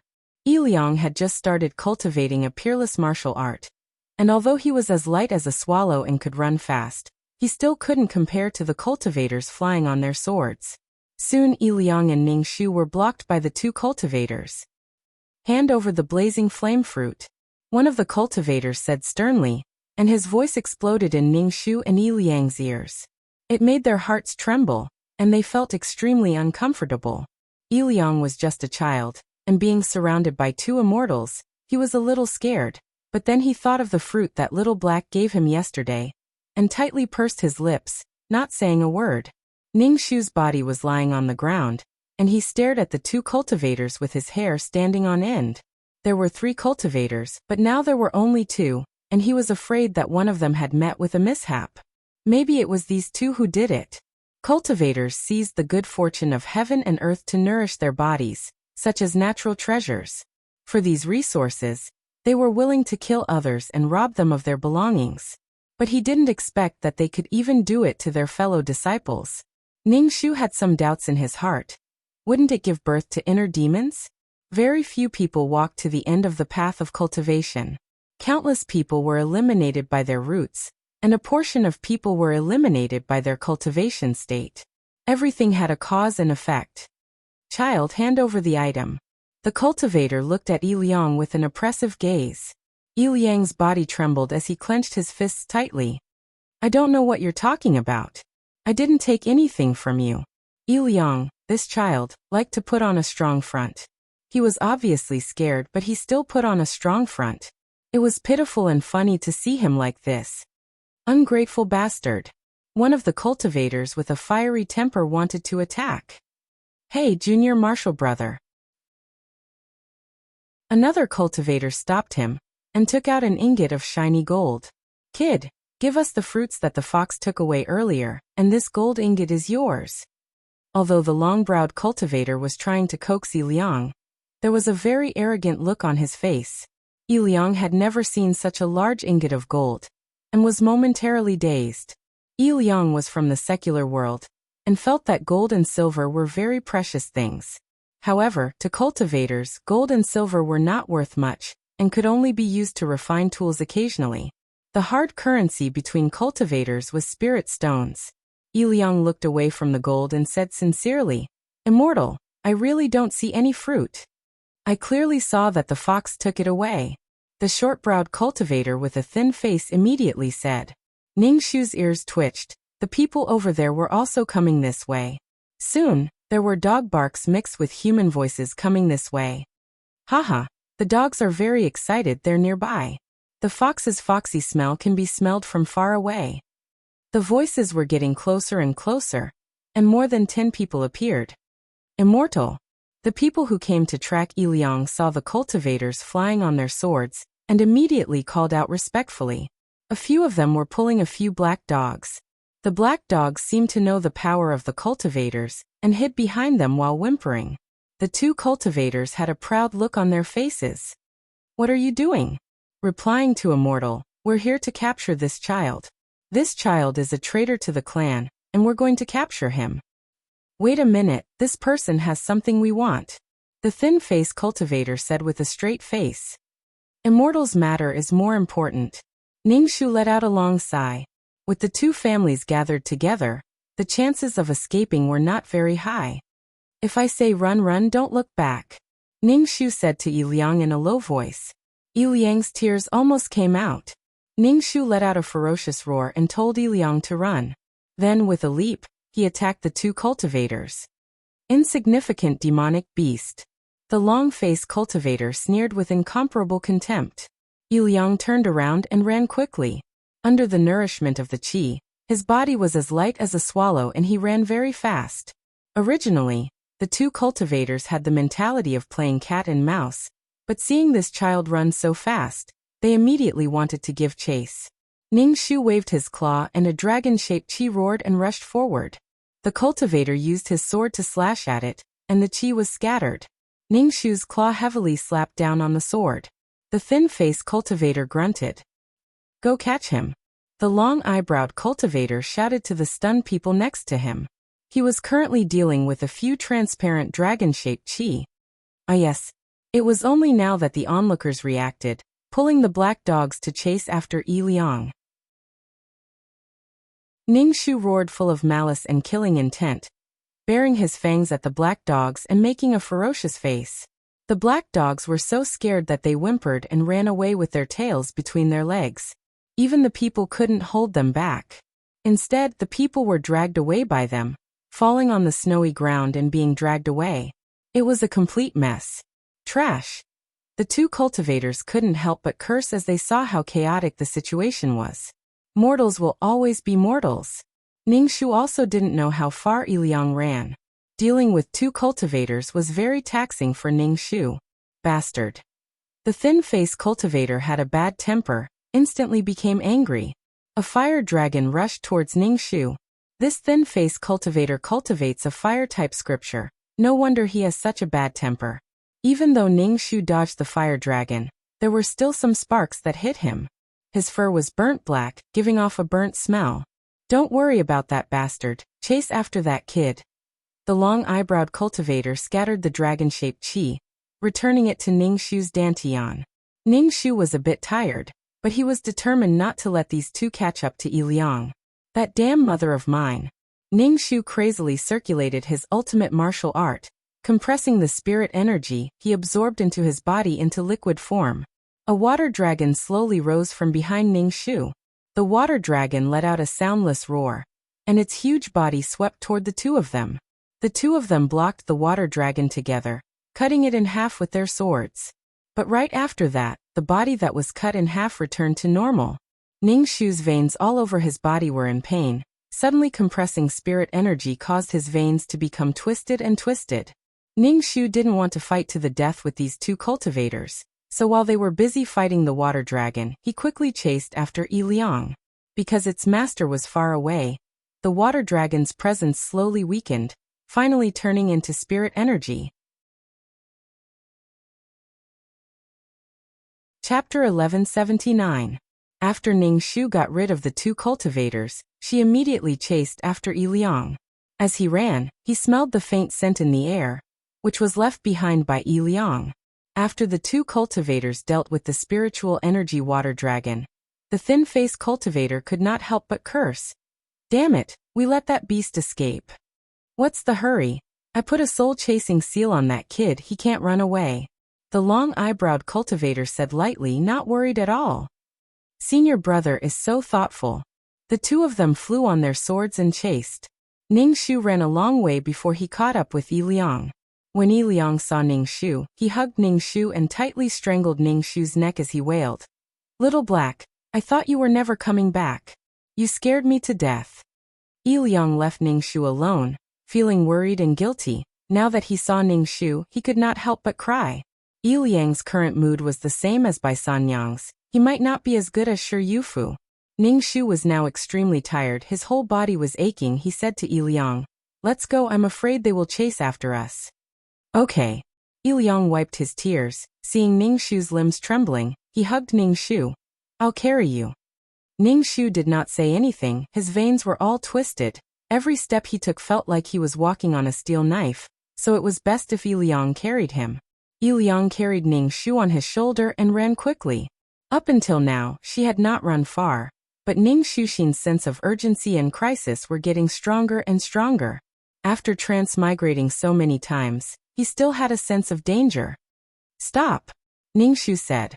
The two of them should have been targeted. The cultivation methods were endless. It was impossible to guard against. What's wrong? Yiliang asked Ningxu. Ningxu looked inside her body and didn't see any marks. Her body was clean. Ningxu stared at Yiliang. His claws landed on Yiliang's body and he released his qi jin. A trace of qi jin traveled to every corner of Yiliang's body. In the end, he found something that looked like a mark on the back of his neck.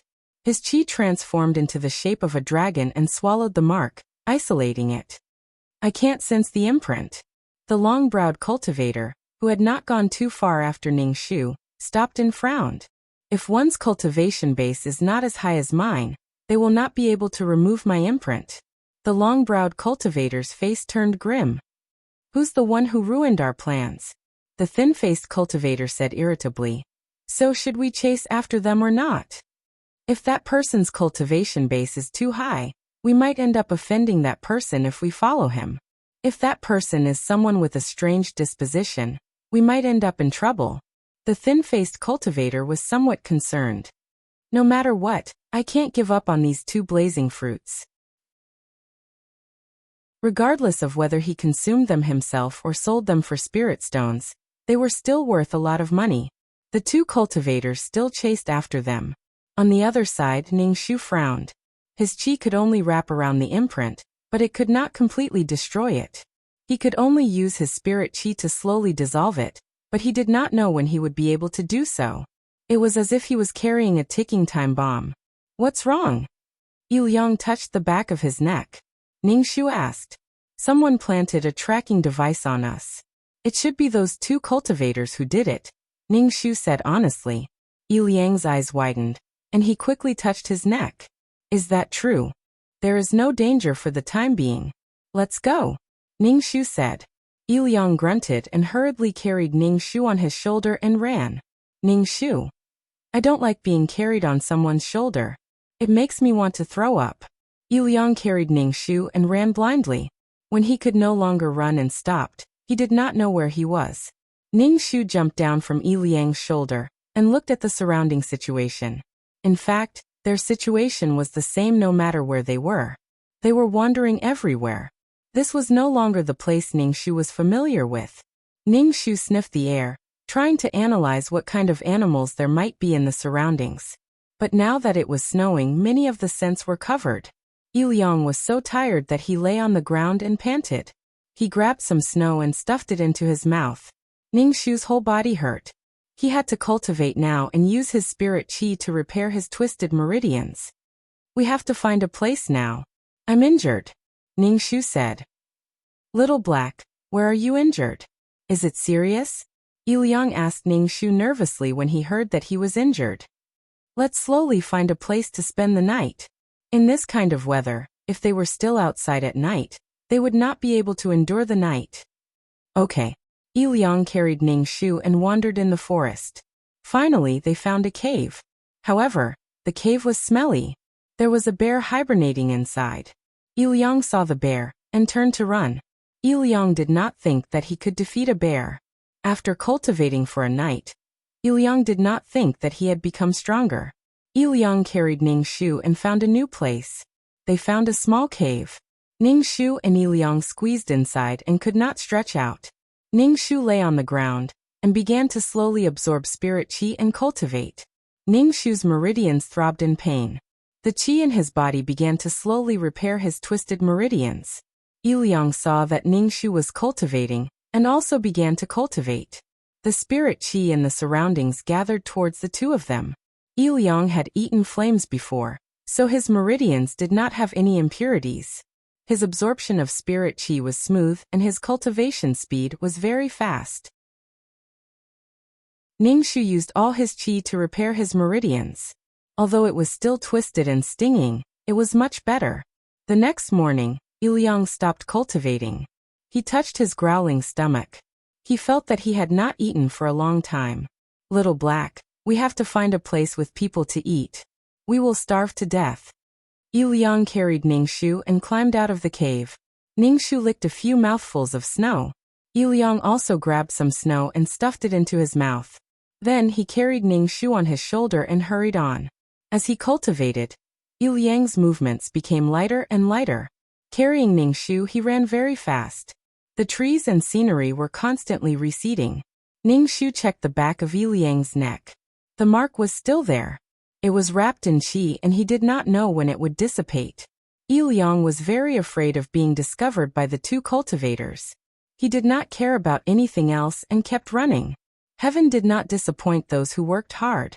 Liang finally found human habitation. There was a straw hut beside a pond. In winter, there were actually lush flowers blooming in the fence. As soon as he walked in, he could smell a strong fragrance of flowers. Little Black, we found a house. We finally don't have to squat in the cave. Liang was only a 12-year-old child. Now that he saw a house, he was overjoyed. Ningxu was not optimistic at all. There was only one house in the mountain. There were no other people.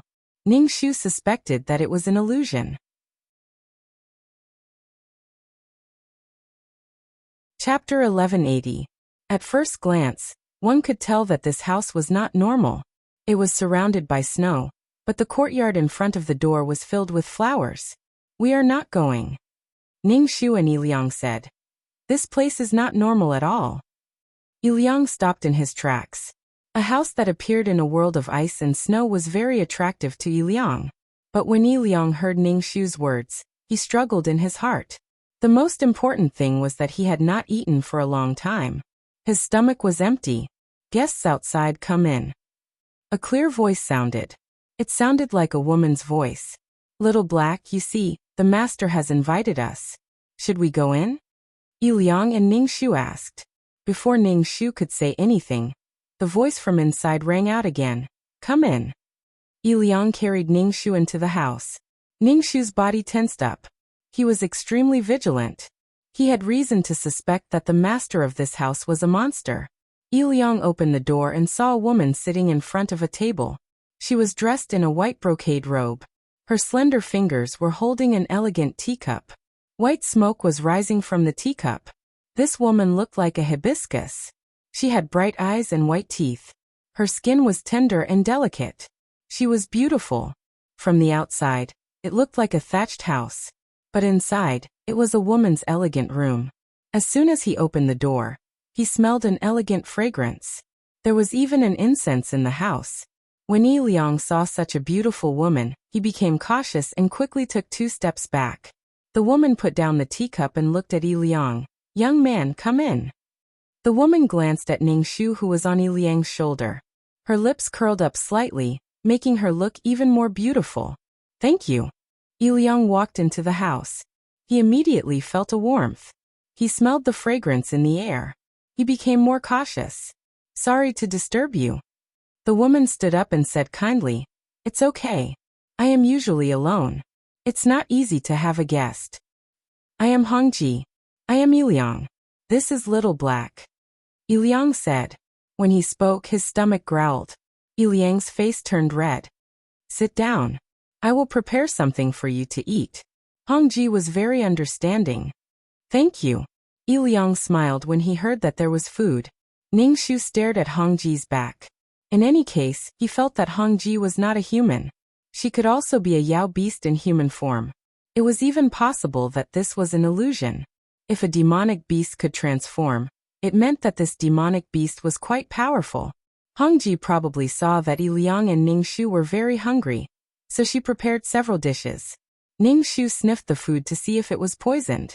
Then he said to Yi Liang, Eat. Hongji looked at Ning Shu with an unclear expression, but she didn't say anything. She just watched Ning Shu and Yi Liang eat. Yi Hao hadn't eaten anything for a few days. Now that he had something to eat, he wolfed it down and swept the table clean. After eating, he burped. Seeing Hongji staring at him, he said embarrassedly, Thank you for your hospitality. I'll go and tidy up your rooms. You'll sleep here tonight. Hongji said. Actually, I want to keep you here. It's mainly because it's too lonely to stay here alone. It's good to have someone to chat with. Thank you. Yi Liang kept thanking her. Hongji tidied up a small room. There was a bed in the room. It was relatively simple, but Yi Liang felt that it was like heaven. It was much better than a cave. Ning Shu discreetly sized up Hongji. It was strange for a woman to live in such a deep mountain. It was not a normal kind of strange. So Ning Shu suspected that she was a Yao beast. One must be up to no good. Hongji's attitude towards her and Yi Liang was very attentive. Why are you looking at me? Hongji felt Ning Shu's gaze and turned to look at him. Ning Shu lightly said, Because you're beautiful. Hongji couldn't help but smile. Her face was like a blooming flower, brilliant and dazzling. Little mischievous, you're quite good at talking. Hongji slightly leaned over and tapped Ning Shu's black nose. You're also good-looking. This white fur without any impurities is very good. Ning Shu was speechless. Did this girl want to peel her skin and make a scarf? Ning Shu took 2 steps back. It's quite lonely to be here alone. Why don't you go out for a walk? Hongji touched her face. If I go out with this face, I'll cause disasters wherever I go. I'll become an enchantress who brings disaster to the world. Ning Shu's face was indifferent. As long as you're happy. The sky gradually darkened. Yi Liang hadn't slept for several days. He fell asleep the moment he laid on the bed. Ning Shu was lying on the other side of Yi Liang. He curled up his body and cultivated while looking around. If this was an illusion, it was too realistic. If it wasn't an illusion, Hongji was definitely an old monster in the deep mountain. Her beautiful appearance could also be an illusion. Although it was a thatched hut and the cold wind was howling outside, it was very warm inside. There was no wind blowing in. But in this situation, Ning Shu didn't dare to relax at all. Although the quilt was very warm, He wanted to sleep. In the middle of the night, Ningshu heard the sound of the door opening, and then the door closing. There were no footsteps and no lamp. She floated to the side of the bed. Hongji leaned over and sniffed Liang's body. Ningshu faintly said, "What are you doing?" In the darkness, Hongji smiled sweetly and said, "I'm here to see if he kicked the quilt. He's still growing at this age." On such a cold day, she woke up in the middle of the night. She was really a warrior, and she was here to cover Liang with a quilt. Even his own mother might not be able to do that. "I'll cover him. Thank you for your concern," Ningshu lightly said. He didn't believe Hongji's words at all. Hongji turned around and left. Ningshu frowned. He had to leave at dawn tomorrow. He couldn't stay in this place any longer. He felt that there was something on Liang that attracted Hongji. The direction of the plot was unknown. The plot was completely unpredictable. Because the plot between Bai Sanyang and Liang came to an abrupt end when Liang was separated. After that, Bai Sanyang had been cultivating. She didn't know about Liang's situation. After Hongji left, Ningshu stepped up his cultivation to repair his damaged meridians. With strength, he could calmly face all kinds of things and unforeseen events. Liang slept until dawn. His face was glowing. He stretched and saw Ningshu on the other side of the bed. He stretched out his hand and touched Ningshu's head. "If only I could live like this forever," Liang said with a sigh. It was comfortable. He didn't have to hide and sleep on a soft bed. Ningshu lightly said, "Don't look for your parents, don't look for your sister?" Liang sighed. "I'm just sighing. If I want to live like this, I have to be with my family." Liang came out of the room and saw the flowers in full bloom in the fence. He was amazed, but he also felt strange. Chapter 1181. Flowers bloomed according to season. With so many flowers squeezed into the fence and blooming regardless of season, it was obvious that something was wrong. Liang stood at the door and stared at the flowers in the fence. The door next door opened with a creak. Hongji stood at the door, dressed in white. There were lotuses painted in ink on her white clothes. Hongji stood at the door, and was a beautiful sight. She was as beautiful as a painting, making people sink into her beauty. Liang glanced at her, and quickly retracted his gaze. "Young man, you're awake?" Hongji turned around and walked towards Liang. When she walked, lotus flowers bloomed with every step. She walked leisurely and was extremely beautiful. Ningshu came out of the house and stood in front of Liang. Between the two of them, Hongji had no choice but to stop and look at Ningshu. Finally, she said to Liang, "I'm going to make breakfast. What do you want to eat?" As the host, Liang said politely. When he spoke, his ears were red. Liang was not a person who was good at communicating with others. In the past, he was always alone. Now that there was a fairy-like woman talking to him, Liang was nervous and shy. His whole body was sweating like needles. Hongji smiled gently and turned to the kitchen. Ningshu followed behind Hongji and followed her into the kitchen. With Hongji's complicated clothes and white clothes, how could it be suitable for cooking? Hongji minded her own business and lit the fire with a fire starter. Ningshu saw the fire starter and narrowed his eyes. He thought of a way to make a fire starter. On the way to escape, she and Liang had no way to eat. It was because there was no fire starter. Hongji made meat porridge and had not eaten it yet. Just the smell of it made people salivate. Hongji scooped a bowl of meat porridge for Liang. Liang hurriedly took it. "Thank you." Hongji stared at Liang, who was eating the porridge. Liang's face turned red from Hongji's stare. He said, "You eat too." "I'm not in a hurry." "You eat," Hongji said lightly. Hongji glanced at Ningshu. "Is this your pet?" Hongji smiled and asked Liang. "This fox has always been by your side." Liang nodded. "Little Black has always been by my side. He's very good to me and has saved me several times." Ningshu was somewhat baffled. How did the topic suddenly turn to her? Seeing the inexplicable smile on Hongji's face, Ningshu felt that her heart was definitely not holding anything good. Ningshu was speechless. Along the way, they had met all kinds of people. They had finally gotten rid of the Yi clan, only to meet cultivators instead. Now that he had met Hongji, whose identity was unknown, the only thing he could be sure of was that Hong Ji was not an ordinary person. Then do you know something? Hong Ji's lips curled up. When she spoke, her cherry lips moved slightly, revealing her white teeth. Yi Liang was a child, so he was naturally very curious. He asked, "What is it?" Hong Ji glanced at Ning Shu. She propped up her chin and lazily said, "Unlike human cultivators, demon beasts need to cultivate powerful strength. It is not easy for them to transform into human form. However, the foxes of the Spirit Fox clan can transform into human form by eating human hearts." Ning Shu was speechless. "What nonsense are you talking about?" Ning Shu coldly reprimanded Hong Ji. Hong Ji laughed softly. She stretched out her tender finger and drew circles on Yi Liang's chest. "Especially a strong heart. It can give a fox powerful strength and a beautiful appearance." Yi Liang took a step back in horror. "No way." Ning Shu glared at Hong Ji. This damned demoness was deliberately trying to sow discord between her and Yi Liang. Eating human hearts. Ning Shu would not do such a thing. Humans would eat demon beasts. Demon beasts would also be interested in the bodies of cultivators. It would be beneficial to their cultivation. It would only hurt each other. But it would not be like what Hong Ji said. It would not allow one to obtain powerful strength and beauty. "Don't be afraid to see the world in chaos," Ning Shu said in a low voice. Then he shouted at the somewhat sluggish Yi Liang. "Yi Liang, little black, do you want to eat my heart?" Yi Liang was a little scared. His expression was a little panicked. He tried to calm himself down. Ning Shu sighed in his heart. Then he said firmly, "Why would I want to eat your heart? Your heart does not have such powerful strength. Just a few words from others can shake your heart. What kind of strong heart is this? Eating human hearts and being able to transform into a human form?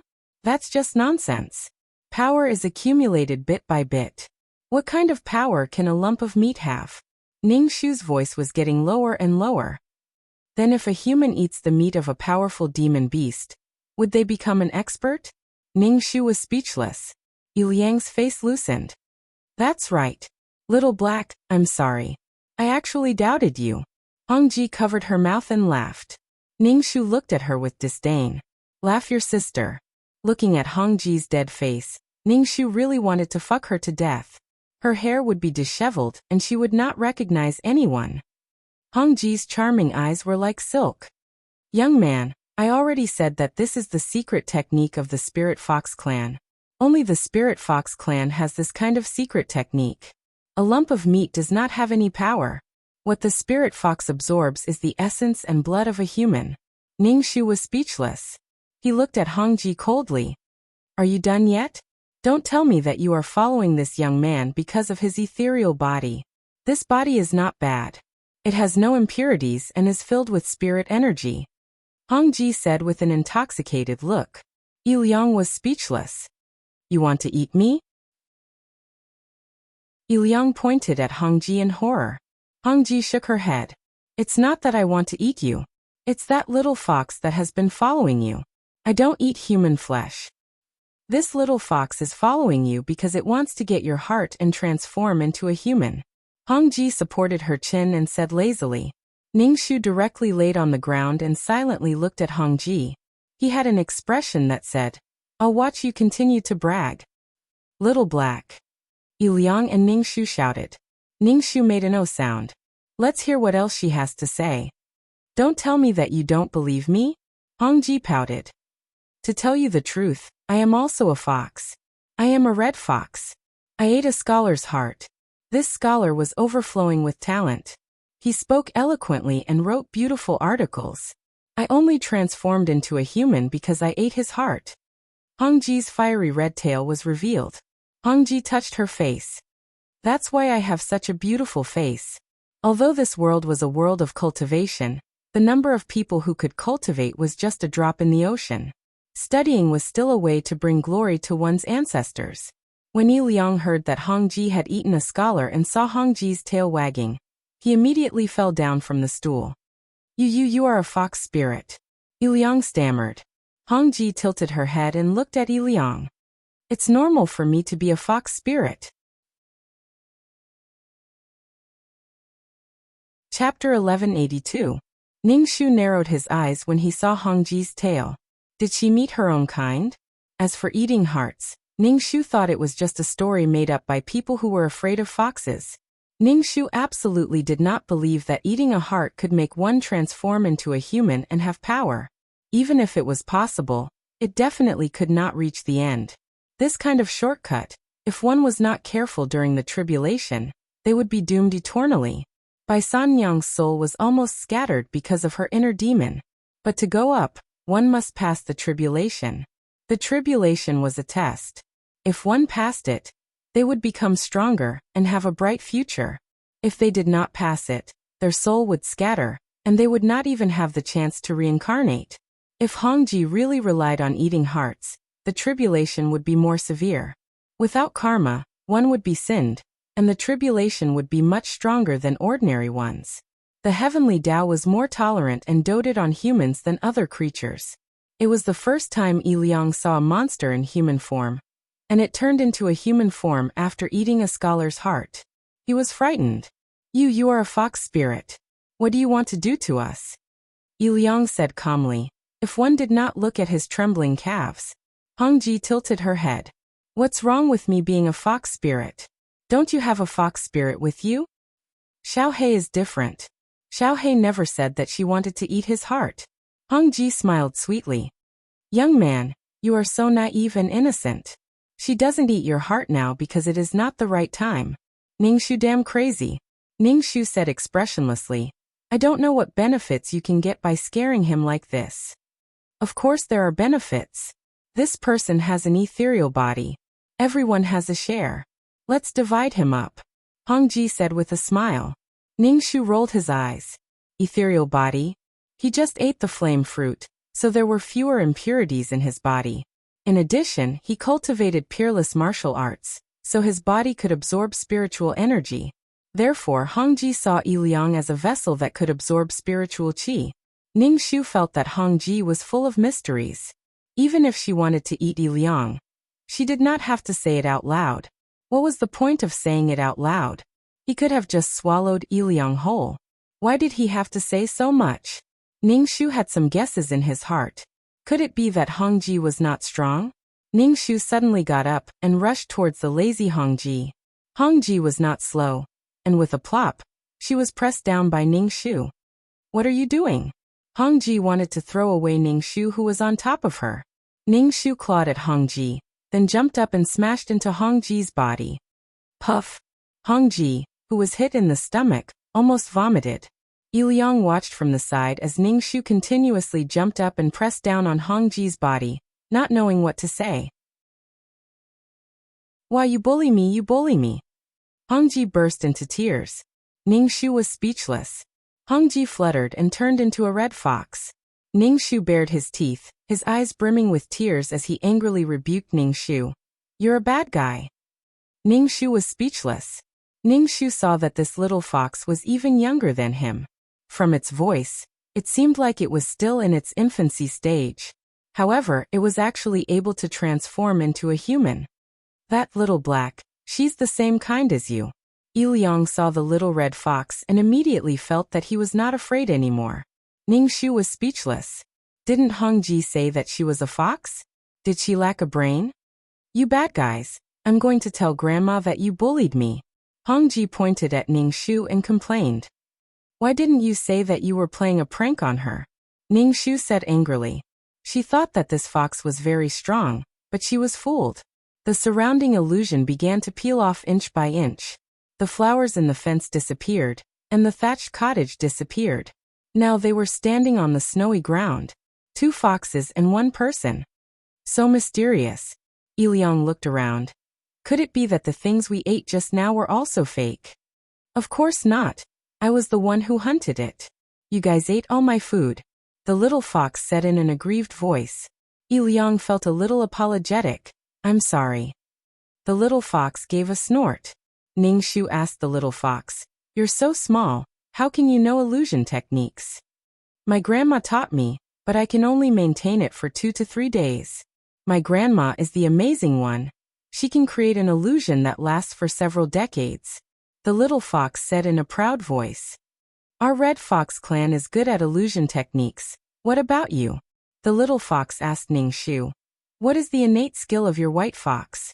Ningshu did not know what innate skill it was, so he just said, I'm strong.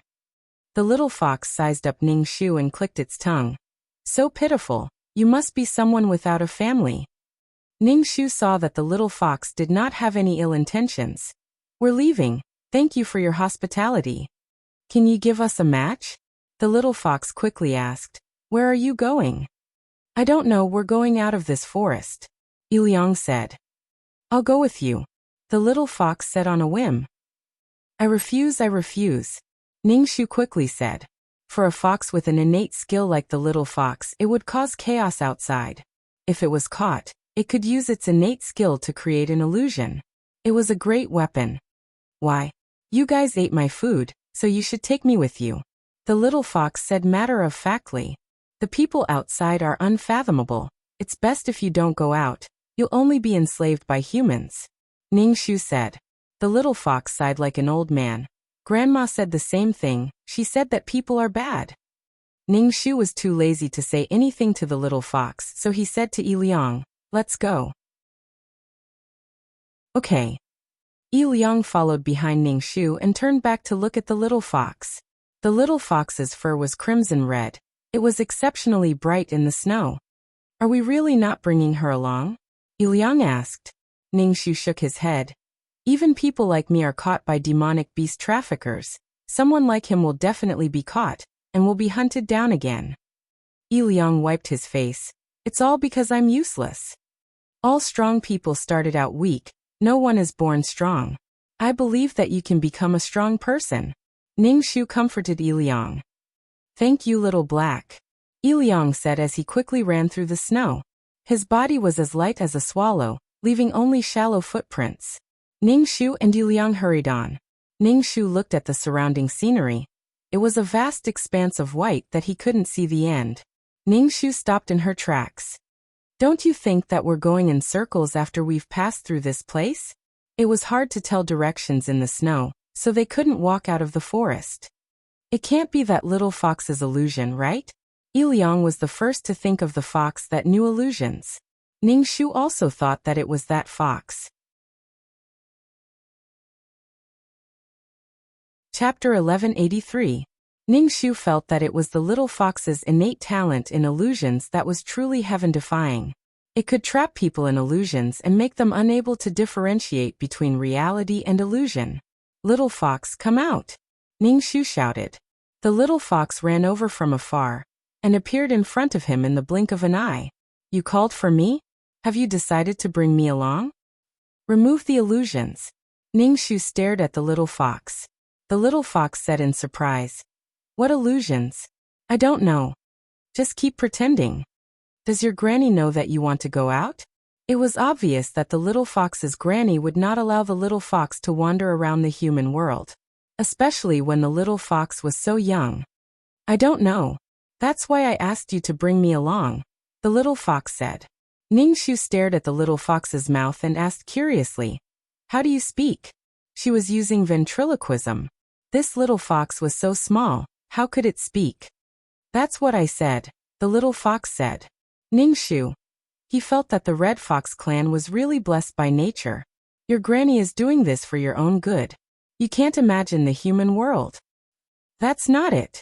Hong Jin said that the human world is really fun. There's good food, fun things, exquisite houses, and many people. The little fox retorted Ningshu. If you don't bring me along, I won't remove the illusions. Let's see how you're going to leave. The little fox threatened. Ningshu sat on the snow and said indifferently. Anyway, your illusions can only last for 2 days. We'll leave once the 2 days are up. Ningshu turned to Iliang and said, sit down and cultivate. Iliang felt that it was a problem of the two foxes' races. He did not care and sat down to cultivate. The moment he started cultivating, the surrounding spiritual energy slowly gathered. The little fox stared at Iliang and praised. What an ethereal body. A body like his is very popular with demon beasts. It tastes mellow and crunchy, the little fox praised. Iliang, who had been cultivating, was so frightened that he stopped cultivating. He was speechless for a long time. Ningxu snappily said, "He doesn't have an ethereal physique, he just ate a flame fruit." "That's not bad. I heard that when humans eat the blazing fruit, they would mix it with other spiritual herbs to reduce the effects. The energy of the blazing fruit is too strong. If one is not careful, they will be burned to ashes. Only demonic beasts can withstand it." Liang. Daddy Liang turned to look at Ningxu. Ningxu was speechless. Hee, I'll give you the smile of an experienced driver. In their situation at that time, how could they have other spiritual herbs to reduce the medicinal properties of the flame fruit? No matter what, he had to eat it that way. Ningxu was too lazy to talk to the little fox. He lay on the ground and began to cultivate. When the 2 days were up and the illusion disappeared, they would leave. The two of them began to cultivate and ignored the little fox. The little fox whimpered and glared at the two of them. The little fox dispelled the illusion. "You guys can leave. Why isn't anyone willing to leave? Take me to the human world to see." Liang opened his eyes. Ningxu said, "Little Black, we don't need to rush to a place with people. I'll cultivate here. I want to get the house back. And my sister. She must have been taken away by someone she knows." Liang grabbed the snow on the ground and took a big bite. Speaking of his family, Liang's mood was very low. Ningxu did not have any objections and asked, "Who do you think took your sister away?" "It must be someone I know." Liang wiped his face and said, "I've always suspected Yishui. Yishui was the tyrant of that town. He knew a lot of things. Liang even suspected that he was the one who took his sister away." Ningxu asked, "Does your sister have spiritual roots?" "She should have," Liang said with uncertainty. "When I was young, I occasionally heard my mother tell my father not to let my sister cultivate the ruthless method." Ruthless method? The name of this method sounded like it was to destroy the 7 emotions and sever the 6 desires. Some cultivators, in order to pursue the supreme Tao, cultivated some methods that were quite extreme. It seemed like Liang's sister had spiritual roots. With spiritual roots, she would not have wandered to an ordinary place.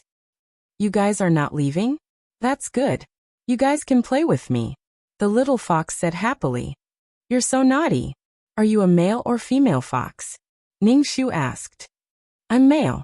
I'll be the leader of the Red Fox clan in the future," the little fox said proudly with an expression that said, "Hurry up and kneel down and lick my feet." Ningxu was very disdainful. "You're male. How did you turn into a female?" "My clan members say that humans all like beautiful women. I changed my appearance according to Hongjin. Do I look good?" the little fox asked Liang. Liang nodded a little embarrassedly. "Yes." Ningxu's disdainful face. It was originally a 2-person party, but it became a 3-person party. However, Ningxu and Liang became the candidates for the little fox to test its illusions on. When it tested its illusions in the clan, it would be seen through by others, so it could only find someone else to test it on. Ningxu could not be bothered with it. He cultivated on his own and occasionally gave Liang some pointers. Liang had already cultivated Qi Jin and was now in the process of transforming his Qi Jin. It required a large amount of spiritual energy. "Here. Seeing that you've been my test subject for so long, I'll give it to you." The little fox held a spirit stone in its mouth and gave it to Liang. Ningxu looked at the spirit stone. The quality was good and there were very few impurities. "What is this?" Strictly speaking, Liang had not really come into contact with cultivation, so he did not know what a spirit stone was. The little fox made a fuss about it. "A spirit stone. It's filled with spiritual energy. Don't you humans need this the most for cultivation?" "Thank you." Liang accepted the spirit stone. "Where did you get this spirit stone?" Ningxu asked. "Oh, it's from the clan. Grandma gave it to me," the little fox said nonchalantly. Ningxu said to Liang, "Hold it in your hand and channel your Qi Jin into the spirit stone." Ningxu had wanted to set up a Qi Jin gathering formation, but when he remembered that he only had secret manuals for peerless martial arts in his head, he decided not to reveal it. Liang's cultivation progress was already very fast. Yi Liang followed Ning Shu's instructions and held the spirit stone in his hand. Not long after, the spirit stone in his hand turned into powder. His absorption speed is a little scary, the little fox said in surprise. I heard from the clan that humans don't absorb spiritual energy that fast. Can you shut up? You talk too much all day. Ning Shu said in a huff. Whenever he encountered something, he would make a fuss about nothing. His incomparably surprised look gave Ning Shu a headache. The little fox harumphed and turned to leave, wagging its tail and swaying its butt from side to side. Ning Shu asked Yi Liang, have you cultivated Qi Jin? Chapter 1184. They had been in this forest for a few days now. According to Yi Liang's cultivation speed, he should be able to form his qi. Yi Liang stood up, clenched his fist, and punched the tree beside him. An animal with a dragon's head, antlers, lion's eyes, and a tiger's back and a bear's waist whizzed out from his fist. Ning Shu blinked. This was a qilin. The qilin leaped and fiercely crashed into a big tree. The big tree shook violently, and the accumulated snow on the branches fell down. With a creak, it fell to the ground. Yi Liang stared blankly at the fallen tree on the ground. With just one punch, he had broken a tree. So strong. Yi Liang looked at his fist and turned to Ning Shu. He said excitedly, Little Black, I did it. I did it. Congratulations. Ning Shu's tone was filled with gratification. But this is only the first step. After that, remember to compress the qi so that it can turn into a golden color. After that, you have to compress the spirit qi so that it can turn into a liquid state. If I do this, will I become incomparably strong? Yi Liang asked incomparably. Should. After all, I haven't cultivated to that level yet. Ning Shu said vaguely. I believe that I will become strong. Yi Liang was filled with confidence. She felt that she was filled with power. She would become even stronger. Little Black, I want to go back now. I want to go back to the town to investigate my sister's disappearance. Yi Liang said to Ning Shu. Okay. Ning Shu did not object. Yi Liang hugged Ning Shu and said in a muffled voice. Luckily I have you by my side. Thank you. Yi Liang's tears wetted Ning Shu's fur. In the end, Yi Liang couldn't hold back his emotions and started bawling. She had suppressed it too much in the past. This cry made Yi Liang feel more relaxed and carefree. Ning Shu moved his ears and roared in her ears. Her ears were about to go deaf. You guys are leaving? Are you going somewhere with people? Take me there. Quick. The little fox jumped out and said urgently. Ning Shu. Thank you for taking care of us all this time. We have to go now, Yi Liang said. From the time when it was a world of ice and snow, to now when the ice water melted, the sound of flowing water could be heard, and the wild grass sprouted. Winter was over. After spending so much time with the little fox, Yi Liang was very grateful to her. Sometimes they would be given some food, although they were often tortured by illusions. Moreover, the little fox's illusions were becoming more and more powerful. There were some illusions that could draw out the things that people didn't want to experience the most. Yi Liang was often reminded of the pain of the past. His parents were gone, his sister was missing. His parents had been killed by demonic cultivators, and they had mournfully begged him for help. However, there was nothing he could do. When he rushed over, he passed through the illusion. His parents' voices kept ringing in his ears. Also, when his younger sister went missing, his younger sister was somewhere and kept asking him for help. It was as if he had seen it with his own eyes. There was a period of time when Yi Liang couldn't eat or sleep. He was so skinny that he couldn't stand. In the end, Ning Shu beat the little fox up and forbade her from creating illusions for Yi Liang. If she continued, Yi Liang's heart demon would become more and more serious. Only then did the little fox restrain herself a little. However, she changed her target and tried to draw out Ning Shu's heart demon, and the things that he cared about. Then Ning Shu fell asleep in the little fox's illusions, leaving the little fox frustrated. She wanted to defeat Ning Shu again and again. She even showed the world that Ning Shu had experienced in front of Ning Shu again and again. Ning Shu looked at the world of experience in a daze. These people were passers-by in her life. To be able to see these people again, Ningshu had to thank the little fox for forming good karma with them. Ningshu's heart didn't waver at all, making the little fox want to scratch Ningshu to death. When the little fox heard that they were going to the town, she insisted on following. Liang said, "You're not suitable to go to the human world. It's better if you don't go. I can protect myself. Didn't you cry like a dog in my illusions?" The little fox stood up and pointed her claws at Liang. Liang. In the end, he still brought the little fox along. The man and the two foxes headed to the town. When they were escaping, they didn't know north, south, east, and west. It wasn't easy to find them now.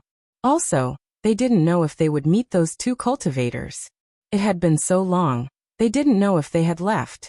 The little fox was very excited about going to the human world. "Little fox, where is your tribe?" Ningshu asked the little fox. Since the red fox had a tribe, he didn't know if the white fox had a tribe. Back then, Baisanyang cultivated alone. "It's in this mountain range. I go back occasionally. If I don't, Granny will punish me," the little fox said. The mountain range was endless. They didn't know how big it was or how many monster tribes there were. After walking and stopping for about 2 months, they finally saw the shadow of the small town. Sometimes, they had to turn back when they went in the wrong direction. They took a lot of unnecessary detours. When the little fox saw the town, it jumped up and down in excitement. When Liang saw the town at the foot of the mountain, he clenched his fists with a strange expression. Due to Liang's cultivation, coupled with the fact that his food was not that bad, he had grown a lot taller. He looked like a handsome young man. His skin was sparkling and his eyes were picturesque. Ningshu suddenly felt a sense of comfort, as if she had a son who had just grown up. The three of them arrived at the foot of the mountain. When they reached Liang's house, they prepared to go in through the dog hole in the yard. But the dog hole had already been sealed. Liang jumped onto the wall. Ningshu also jumped onto the wall. "Hey, carry me. Carry me up." The little fox was anxiously running around below. "Hey, Liang, carry me up. Otherwise, you'll fall for my illusions again." The little fox threatened Liang. Liang helplessly jumped down. He carried the little fox and jumped onto the wall. The house seemed to have been renovated. The walls were painted red, and the previously barren yard was now planted with flowers. But it wasn't time to bloom yet. It was just a patch of green. The house looked much better. And there were even maids walking around. It had already been taken over. Liang saw that the house had changed, but he wasn't angry. He had thought of this when he escaped. Yishui had always wanted this house. Now that the house had no owner, he would definitely take over. "What do you want to do now?" Ningshu asked Liang. "I want to take back the house," Liang said in a low voice. "He has a foundation establishment grandfather." Ningshu said, "We have to plan thoroughly." "Foundation establishment?" The little fox in Liang's arms said excitedly. "I have yet to cast an illusion on a foundation establishment cultivator. Granny said that if I can trap a foundation establishment cultivator in an illusion, I can go anywhere I want." Chapter 1185. When the little fox heard that there was a foundation establishment cultivator, it was very excited and wanted to use him as a stepping stone for its freedom. Ningshu felt that the little fox was really naive and innocent. A foundation establishment cultivator wasn't considered strong. There were still golden core cultivators, soul formation cultivators, Mahayana cultivators. There were many strong cultivators. Don't think that you can go to the ends of the earth just because you can deal with a foundation establishment cultivator. The little fox's granny would definitely make him defeat a golden core cultivator to gain his freedom. What a trap! Ningshu glanced at the excited little fox and looked away. Poor child. Who's there? A servant saw Liang standing on the wall and immediately shouted, "I'm here to collect a debt." Liang jumped off the wall and asked the servant coldly, "Where's Yishui? Tell him to come out." The servant sized up Liang and his gaze lingered on Ningshu and the little fox with a greedy expression. Demonic beasts were very valuable. If he sold them to a demonic beast dealer, he would definitely make a lot of money. Moreover, there were two foxes. One was red and the other was white. Their fur was too beautiful. The servant straightened his back and said arrogantly, "Are you here to offer your demonic beasts to my young master? You can give them to me now and I'll give you some benefits." Liang was speechless. What the hell? Offering a tribute? Did he think he was an emperor? Wasn't it obvious that he was here to pick a fight? Yishue's subordinates were the same as Yishue. They all liked to take things by force. He even wanted to offer Little Black and the Little Fox to him. Liang couldn't be bothered to talk to him. He pushed the servant aside and walked into the house. Since Liang didn't come out, he went in to find him. "Oh no, someone hit me." The servant was pushed to the ground and immediately cried out, attracting a few guards. Liang was surrounded by a few strong guards. This person stole young master's demonic beasts. Hurry and catch him. The servant climbed up from the ground and pointed at Liang. Liang was so angry that his chest heaved up and down. This was too shameless. Two demonic beasts suddenly became Yishue's. It was the same for the house. It was said that it belonged to the clan. Now it was the same for the demonic beasts. Whether it was right or wrong, it was all up to them. Whatever they said, it was what it was. Obediently hand over these two demonic beasts. Otherwise, young master, he will not let you go. The manservant fiercely spat on the ground. He stared at Liang with an unfriendly gaze. "We caught him. Let me do it." The little fox looked at these people and was eager to try out its illusion technique. Exin had many things on his mind, and it was easy for him to fall into an illusion and not be able to extricate himself. As for Ningshu, he wouldn't fall into his illusions at all. The little fox wanted to test its illusions on ordinary people. Ningshu said, "This is Liang's business, don't worry about it. I'll leave that foundation establishment cultivator to you." The little fox asked, "That foundation establishment cultivator is also Liang's problem, right? Demonic beasts can still talk. If we catch them, young master, you will definitely reward us handsomely." The manservant heard the two demonic beasts talking and his eyes turned green. A few guards attacked Liang. These guards all had some martial arts skills and were abnormally fierce as they pounced on Liang. Liang nimbly dodged the attacks and punched the guards one after another. After a while, the guards were beaten to the ground and could not get up. They lay on the ground moaning in pain. "You wait." The manservant was flabbergasted and ran away. Liang clenched his fists and was incomparably excited. He had really become strong. Before, he felt like he was dreaming, and when he woke up, he was alone again. Now he easily defeated a few strong guards without panting. Only then did Liang feel that he was strong and had grasped power. The little fox jumped into Liang's arms. Liang walked into the main hall. The main hall had been renovated. There were many tables, chairs, screens, and vases. It made the old house look much more luxurious. Liang sat down and used his hand to comb the little fox's fur. Waiting for Liang to come, Liang waved at the maid who was standing at the side. The maid fearfully walked in front of Liang. Young master, what orders do you have? Prepare some tea and snacks for me." Liang said gently. The maid was at a loss. He was clearly an enemy.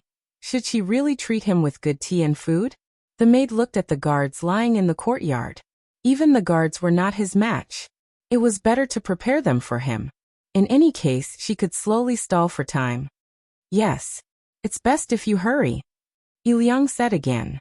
The maid's face trembled and she hurried away. Ningshu looked at Liang's calm appearance and felt that this child had grown up. He was not the child who would hug her and cry. Even if she was not by Liang's side, Liang could still walk on. The path of the strong was originally lonely. Soon, the maid brewed tea and brought 2 plates of snacks. There was a plate of candied fruits and a plate of wishful cakes. "Thank you." Liang thanked the maid. The maid had a strange expression and quickly retreated. When the little fox saw the snacks, it jumped from Liang's arms onto the table and held the snacks in its mouth. "This is human food." The little fox curled up into a ball and ate the snacks. Liang calmly took a snack and placed it in front of Ningshu. Ningshu opened her mouth and ate a piece of wishful cake. It was so sweet. It was so delicious. Ningshu ate a piece and stopped eating. "What is this? I like to eat this." The little fox pointed at the candied fruits. Candied fruits. Pack it up when you leave. Liang grunted and picked up the teacup to drink tea. There were hurried footsteps outside the door, coming closer and closer. Soon they arrived at the door. Who dares to cause trouble here? Yishue's voice was gloomy.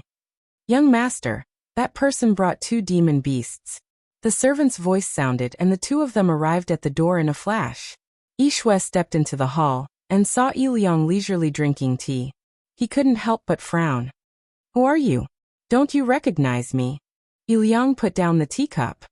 It's only been a while and you already don't recognize me. You really are forgetful. Yishue frowned and carefully examined Liang. He looked familiar but he didn't dare to recognize him. The current Liang was very different from the Liang of the past. Yishue glanced at the little fox on the table and Ningshu on the floor. His eyes narrowed slightly. You really are forgetful. Liang stood up. I'm Liang. Liang. Yishue's pupils shrank as he stared at Liang in disbelief. How can you be that mad dog? Yishue said coldly. Liang didn't want to discuss whether he was Liang or not. He said directly. I'm here to take my house back. Yishue laughed, his face full of disdain. I don't care who you are. You're very brave to ask me who I am in town. Chapter 1186. Yishue could do whatever he wanted in the town because he had a great-grandfather who was in the foundation establishment stage. Yishue had nothing to worry about. He was like an emperor in this town. So when Yishue heard that this person wanted a house from him, he smiled faintly. You're dead for this house.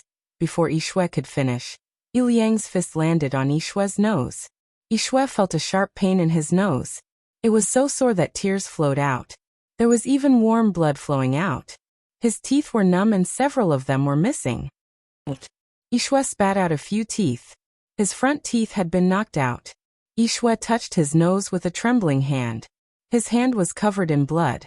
Yishue's teeth were leaking. Liang grabbed Yishue's collar. I'll ask you again. Where did my sister go? If you don't tell me, it will be your neck next time. I will definitely break your neck. Liang stared at Yishue indifferently. Liang didn't have a ferocious expression. There was only a bone-chilling coldness. This kind of Liang was terrifying. Yishue felt a chill on his neck. His nose and mouth were filled with the smell of blood. Yishue wanted to vomit. Yishue felt wronged. Why did he hit him without saying anything? Shouldn't he protect the house first? He didn't follow the rules.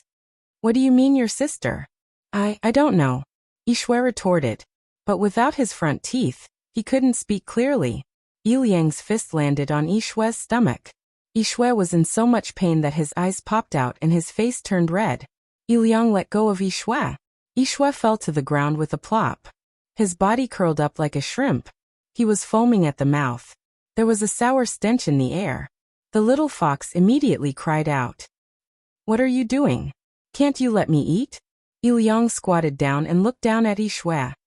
I thought of my sister, Iro. Yishue's eyes turned. He didn't say anything. Liang stood up and twisted his wrist. Seems like I went too easy on him. Wait. Are you really Liang? Yishue said with difficulty. I am. Can you tell me where my sister went? Liang looked at Yishue. You're the one who doesn't take good care of your sister. Why do you want a sister from me, you bastard? Yishue cursed. Liang stomped heavily on Yishue's hand, crushing it with all his might, causing Yishue to howl in pain. I'll talk. Liang raised his foot. Your sister is with my great-grandfather now. Impossible. Liang immediately objected. This place was not far from the ancestral house. If his sister was still here, why hadn't she appeared yet? It's true. My great-grandfather saw that your sister had a good foundation, and said that he wanted to teach your sister. You better know what's good for you. Yishue's voice was filled with envy. A little girl like her actually had spiritual roots. Liang pursed his lips tightly, his expression fluctuating with a trace of hope. Contrary to Liang, Ningshu was already prepared for the worst. If he really wanted to teach Iro, there was no need to hide it from Liang. If Iro did not return home for a few years, She might not even be in this town anymore. If you want to find your sister, you can ask your great-grandfather. Back then, he saw that your sister had spiritual roots and wanted to teach her a lesson. Yishue only wanted to lure this mad dog away. It would be best if he went to his great-grandfather so that he could destroy his soul with a wave of his hand.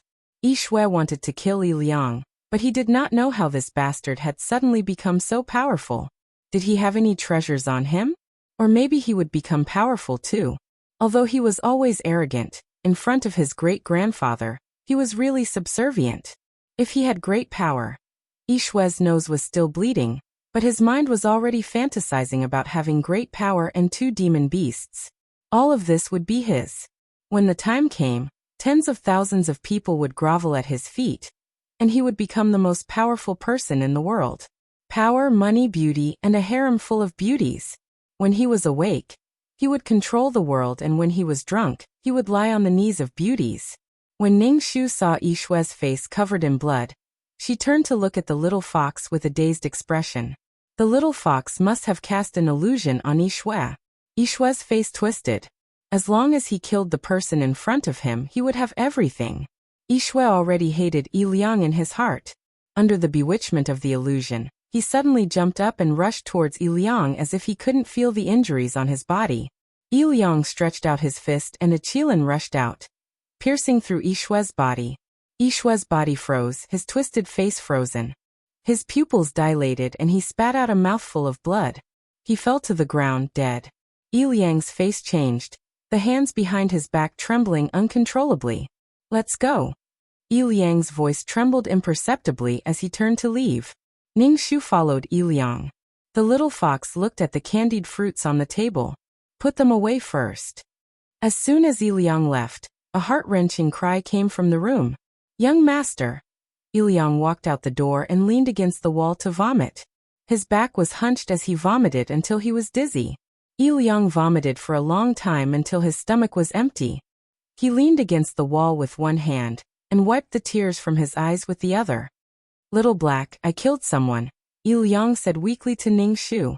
He covered his face with both hands, as if he was crying. What are you crying for? You just killed someone, the little fox snapped. My granny said that people kill each other for all sorts of reasons. You just killed someone who deserved to be killed. Ning Shu remained silent. Yi Liang was only 13 years old, and was still a child. Killing someone was naturally a psychological burden. Ning Shu thought for a moment. Yi Liang, if people don't offend me, I won't offend them. Don't hurt people. But if someone wants to hurt you, you have to fight back. Yi Liang put down his hands and looked at Ning Shu with reddened eyes. Strength is to protect yourself, not to bully others. That's because there's always someone better than you.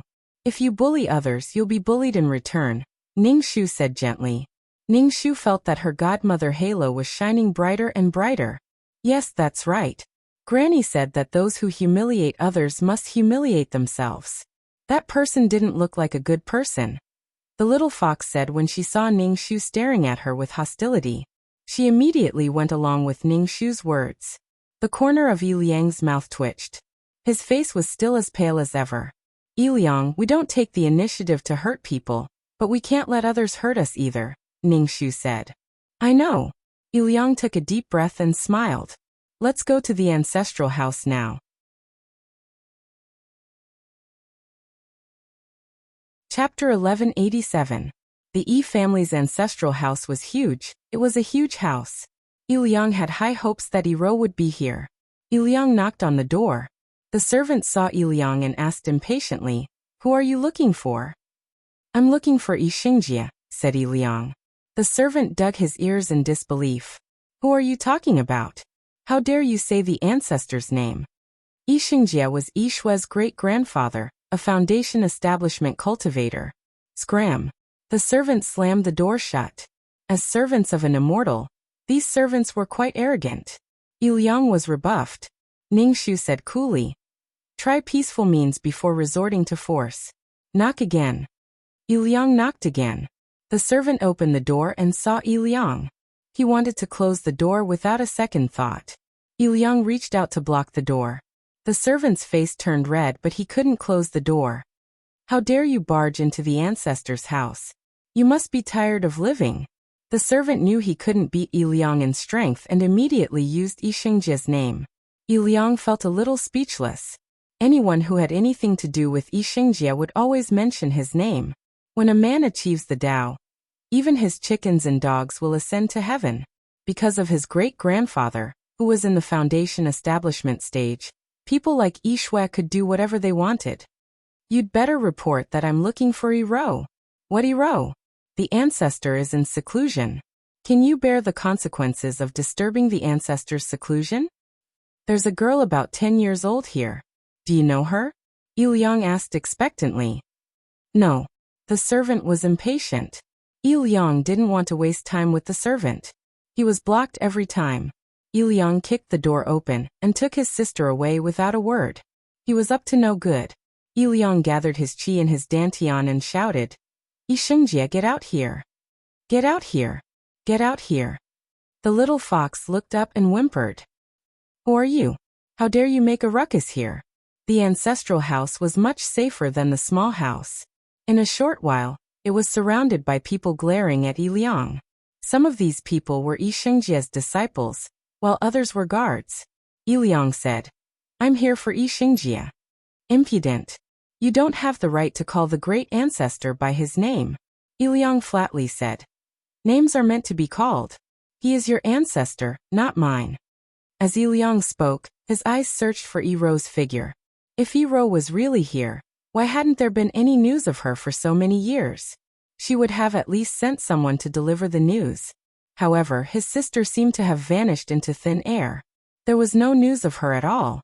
Yi Liang pursed his lips tightly and shouted, Yi Xingjie, get the hell out here. Impudent. Capture him. The surrounding people rushed forward. Yi Liang was extremely calm and nimble.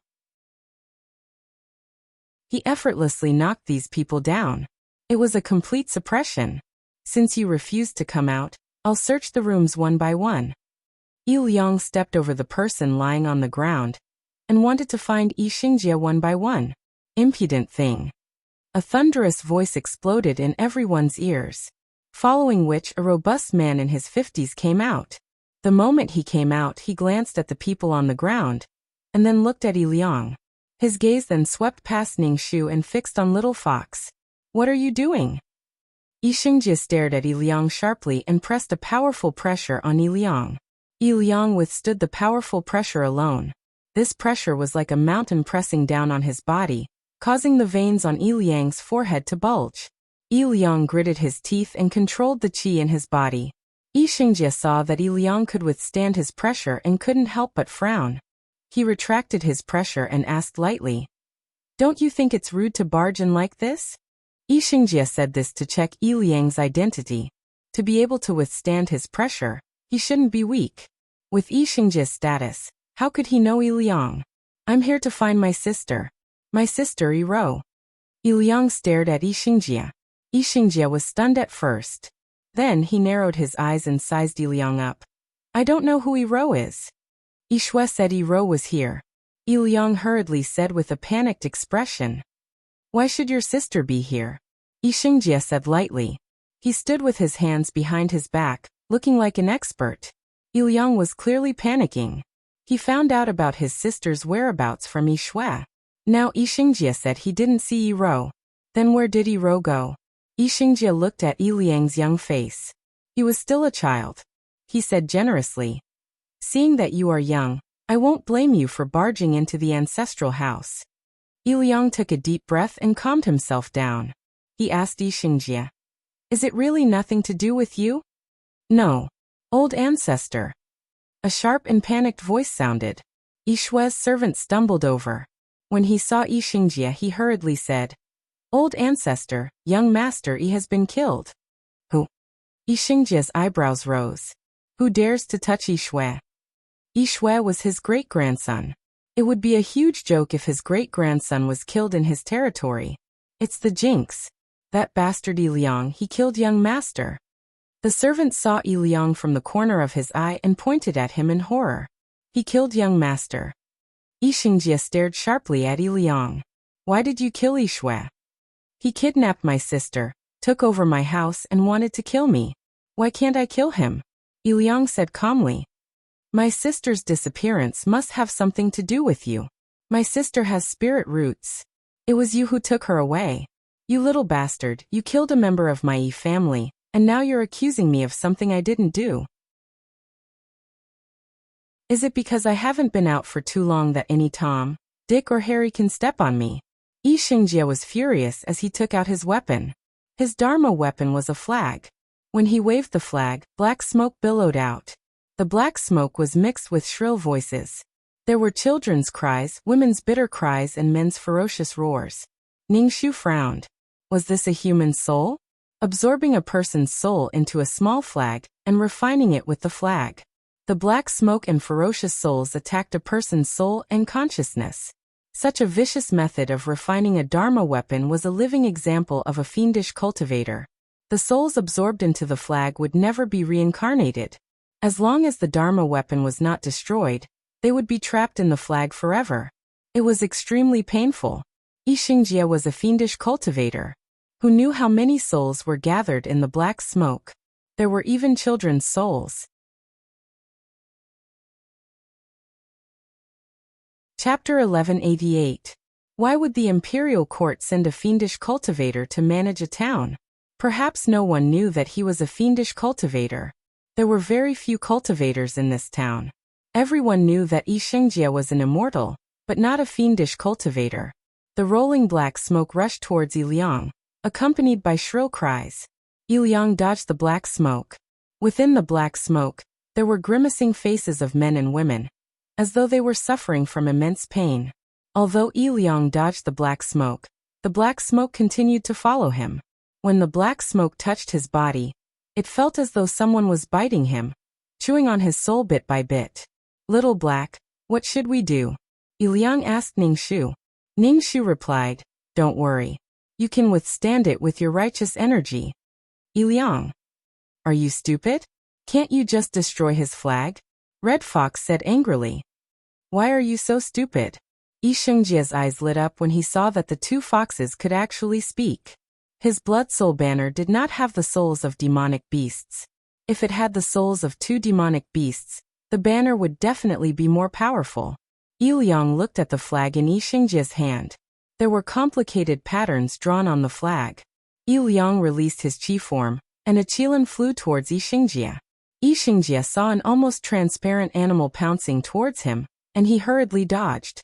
The blood soul banner released even more black smoke. The entire ancestral house turned eerie and shrill cries filled his ears. Ningxu looked at the struggling souls. Some of the souls were at a loss, while some were extremely ferocious, biting Liang's body. They were not biting the body, but the soul. They were tearing the soul apart. Ningxu sprawled on the ground and started chanting the Taoist's incantation. Ningxu spat out word by word, and as the words hit the black smoke immediately dissipated. The blood soul banner was Xingjie's natal magic treasure, and he immediately felt that something was amiss. However, he was now being pestered by an unknown thing. This thing could not be killed, and it kept pestering him.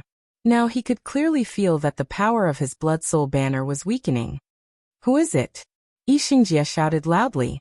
He looked around to see if there were any experts lying in ambush. Xingjie's face trembled. He was afraid of the person hiding in the dark. Ningxu kept chanting incantations. These incantations smashed into the black smoke, and the black smoke began to slowly dissipate. The souls within it roared sharply. It was vicious and ferocious. Some souls no longer had their own consciousness. Father, mother. Liang wailed. Two faces appeared in front of him. They were his parents. His parents' souls were in the black smoke, unable to control themselves. They were completely meaningless. No matter how he called out to them, there was no reply. It was still tearing at his soul. Ningxu turned to look at the little fox who was eating the candied fruit. Did you cast an illusion on her? Nope. Even if I had to, I'd give it to that old man.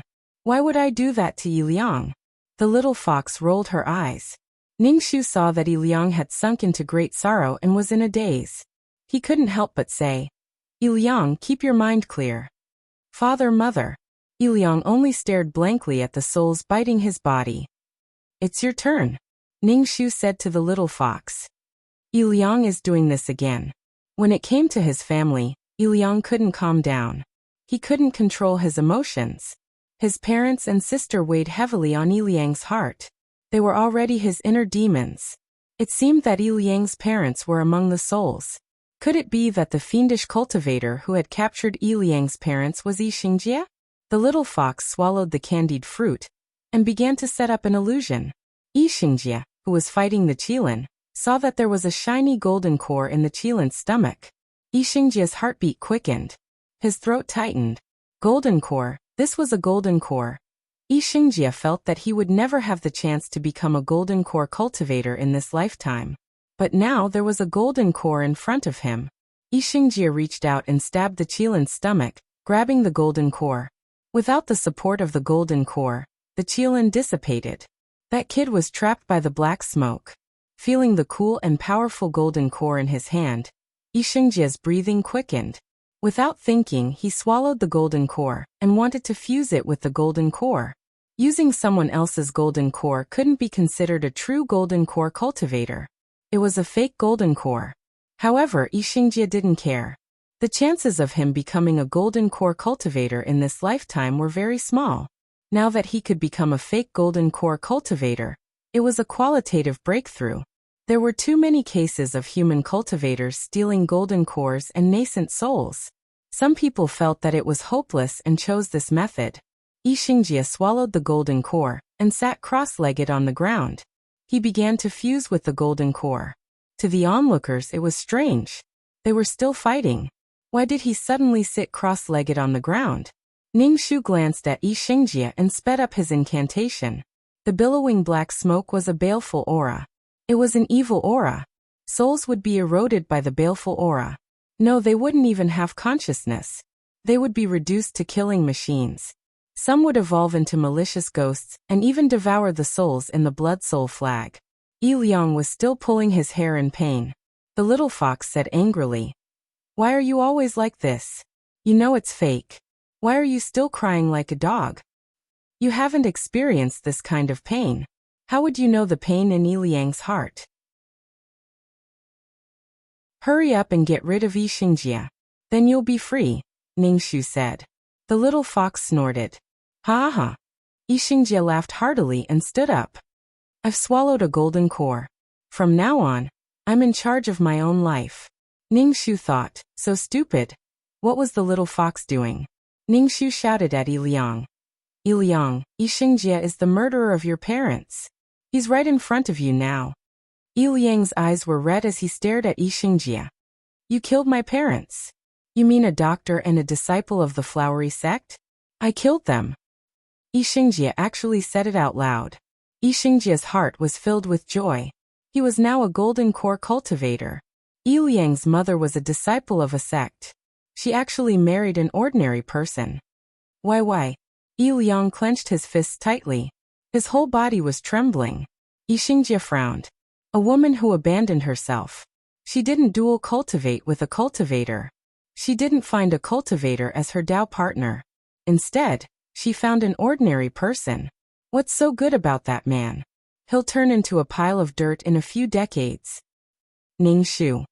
Although he was chanting, Ningxu couldn't help but imagine a love triangle when he heard Xingjie's resentful words.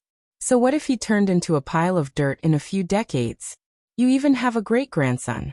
Should she marry you? Then he destroyed her family and killed her? Ningxu didn't think it was that simple. Xingjie probably didn't like the existence of a threat to him in his territory. Chapter 1189.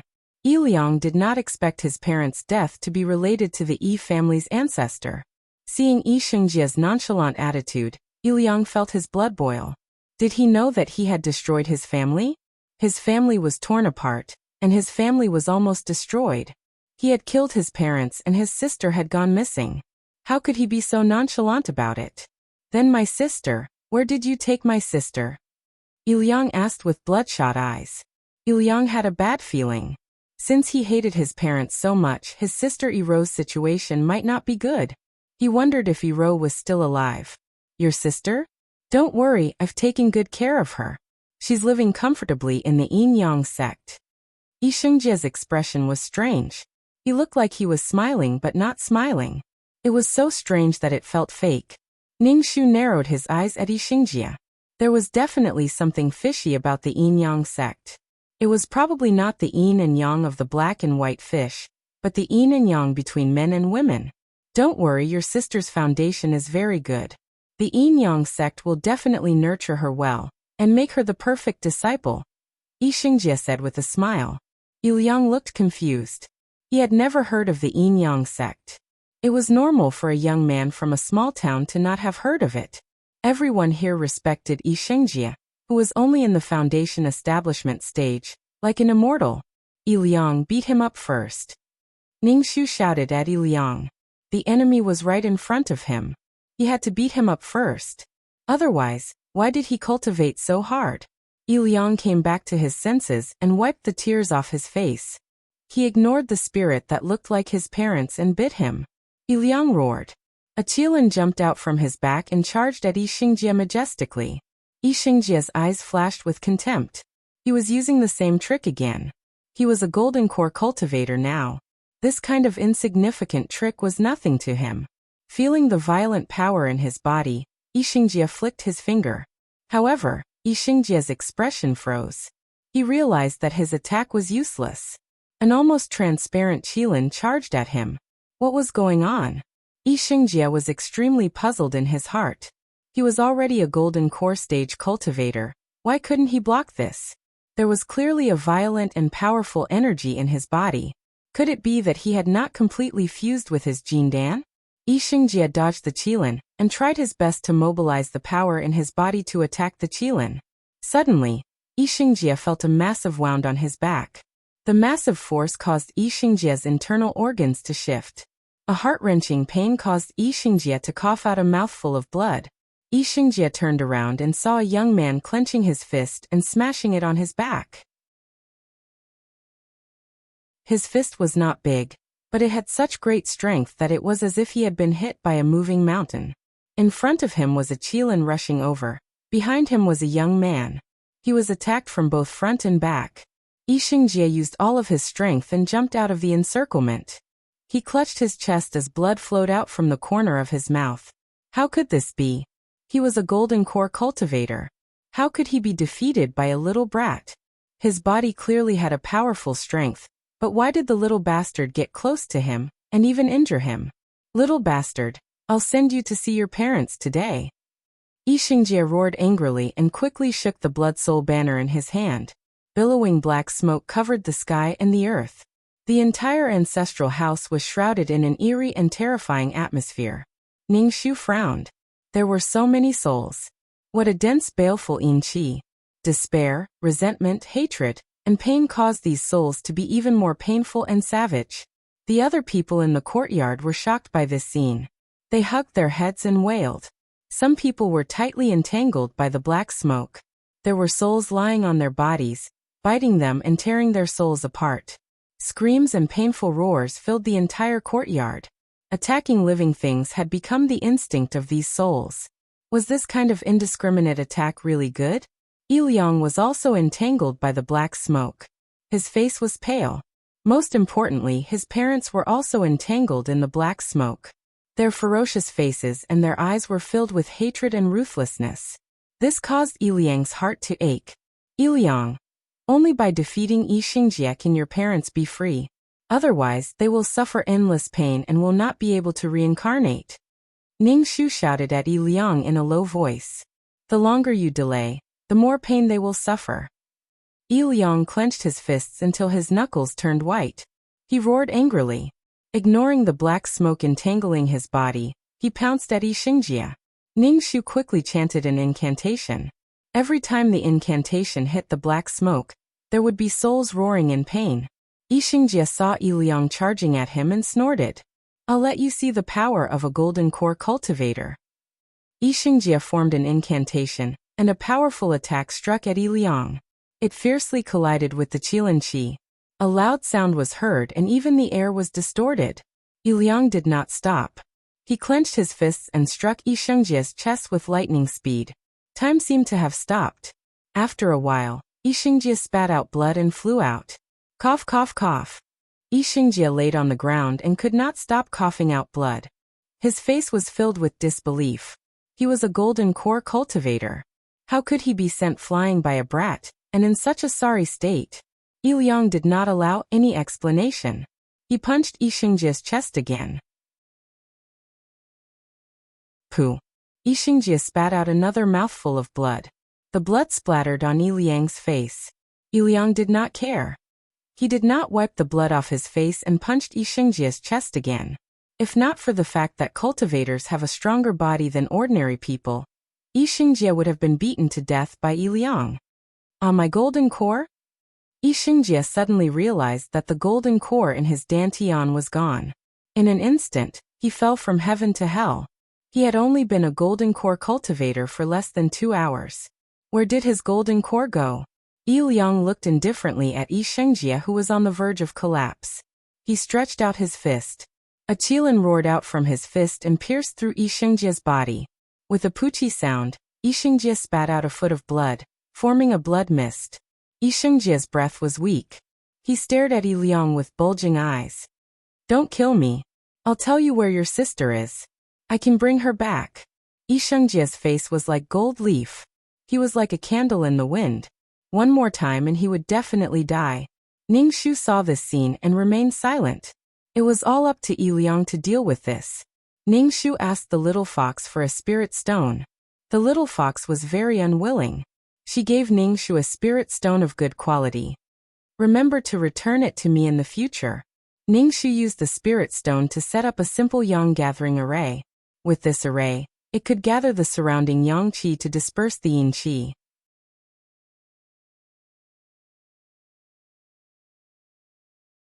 Chapter 1190. Ning Shu set up the yang gathering array, and the surrounding yang qi slowly gathered towards the ancestral house. However, the surrounding yin qi was too dense. This bit of yang qi was just a drop in the bucket. Ning Shu closed his eyes and started chanting. As for the matter between Yi Liang and Yi Shengjie, Ning Shu did not care, and let Yi Liang handle it himself. If Yi Liang was really tricked by Yi Shengjie, it would be good for him to suffer. Yi Shengjie felt the qi in his body become chaotic. Until now, he still did not understand why his golden core was gone. Yi Shengjie's face became paler and paler. Every time his body moved, he vomited blood. Yi Shengjie took out some pills to heal himself with difficulty. Yi Liang kicked the pills away. Yi Shengjie did not expect that he would be bullied by a dog. He was beaten to death by a little bastard. My death won't do you any good. Only I know where your sister is. If I die, you won't be able to find her. The only thing he could do now was to show weakness. The person in front of him was his father's murderer. Yi Liang could not resist the urge to drink his blood and bite him to death. Where is my sister? Yi Liang asked. I know where she is. I'll bring you there. But you can't kill me. Yi Shengjie held his chest as he negotiated with Yi Liang. Then tell me first. Is my sister in the Yin-Yang sect? Yi Shengjie smiled mysteriously. Of course she's in the Yin-Yang sect. Then go to hell. Yi Liang's fist penetrated Yi Shengjie's body. His bloody hand was holding on to a heart. The heart was still beating twice. Yi Shengjie's expression froze. The strange smile on his face did not disappear. It was mixed with disbelief and confusion. Clearly, he could not understand why Yi Liang attacked him.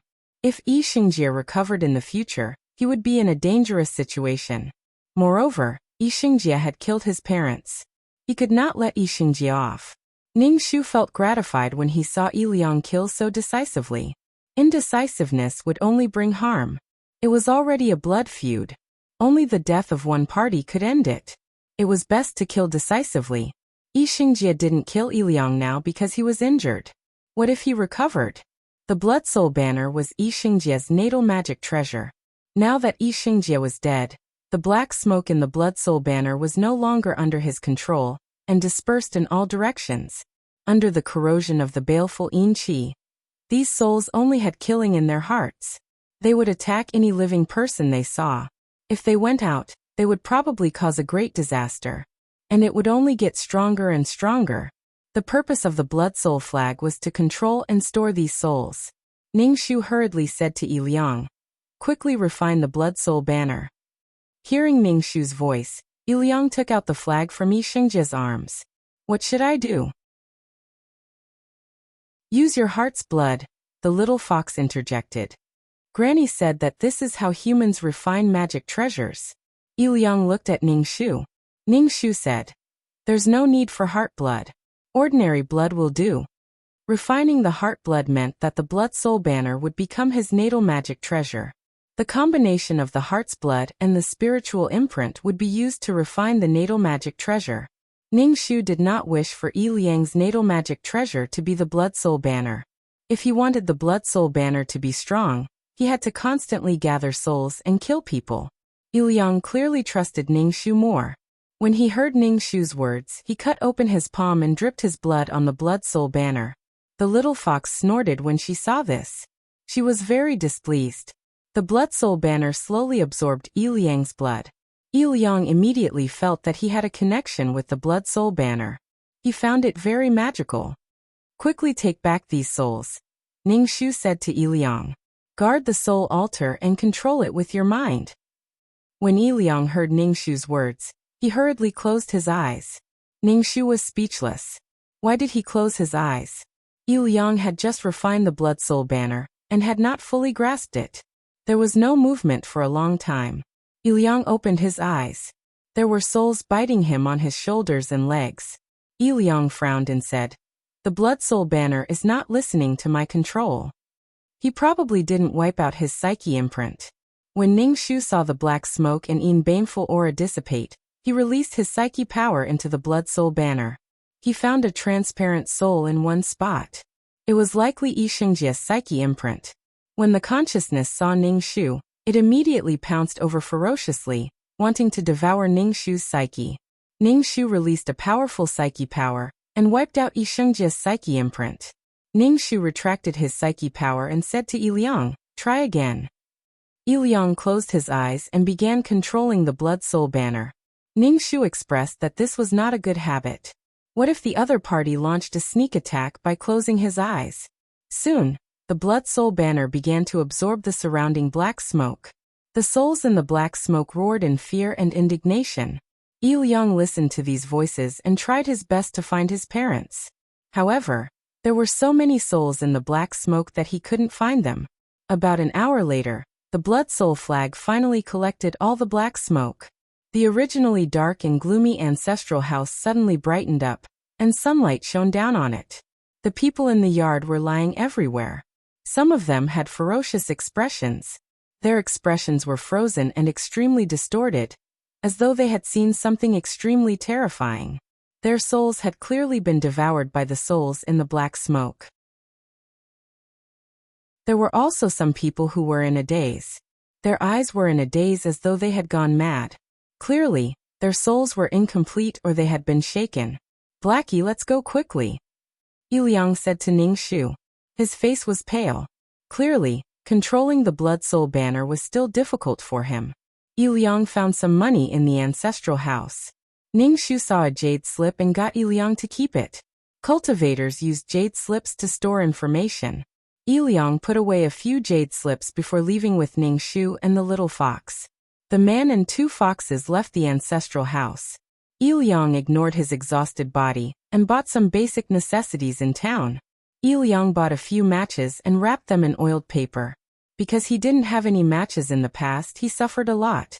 He couldn't warm himself with fire or barbecue meat. Now that he thought about it, it wasn't easy to survive the winter. He bought a water bottle, dry food, and some medicinal powder to treat wounds and stop bleeding. "Buy some candied fruits." "I like candied fruits," the little fox said immediately. Yi Liang bought some more candied fruits. Candied fruits were snacks that only rich people had. Yi Liang couldn't bear to eat them. "Where are we going now? I've already defeated a foundation establishment cultivator. I'm free," the little fox said vaguely as she ate the candied fruits. Ningxu, haha. "I want to go to the Yin Yang sect to find Ero." Yi Liang packed up. "We'll leave immediately." Ningxu wasn't surprised. Yi Liang would definitely go find his sister after hearing about it. All right, I'll go with you, Ning Shu said. Thank you, Blackie. Yi Liang's eyes glistened. You're tuning in to the Li Mei's Wuxia Whispers YouTube channel. We're so grateful for your support, and don't forget to subscribe to join us on this incredible journey through captivating stories. Your generosity through donations truly makes a world of difference, as it's the primary source of revenue that allows me to expand and enhance this channel for you. Thank you from the bottom of my heart for being a part of this adventure.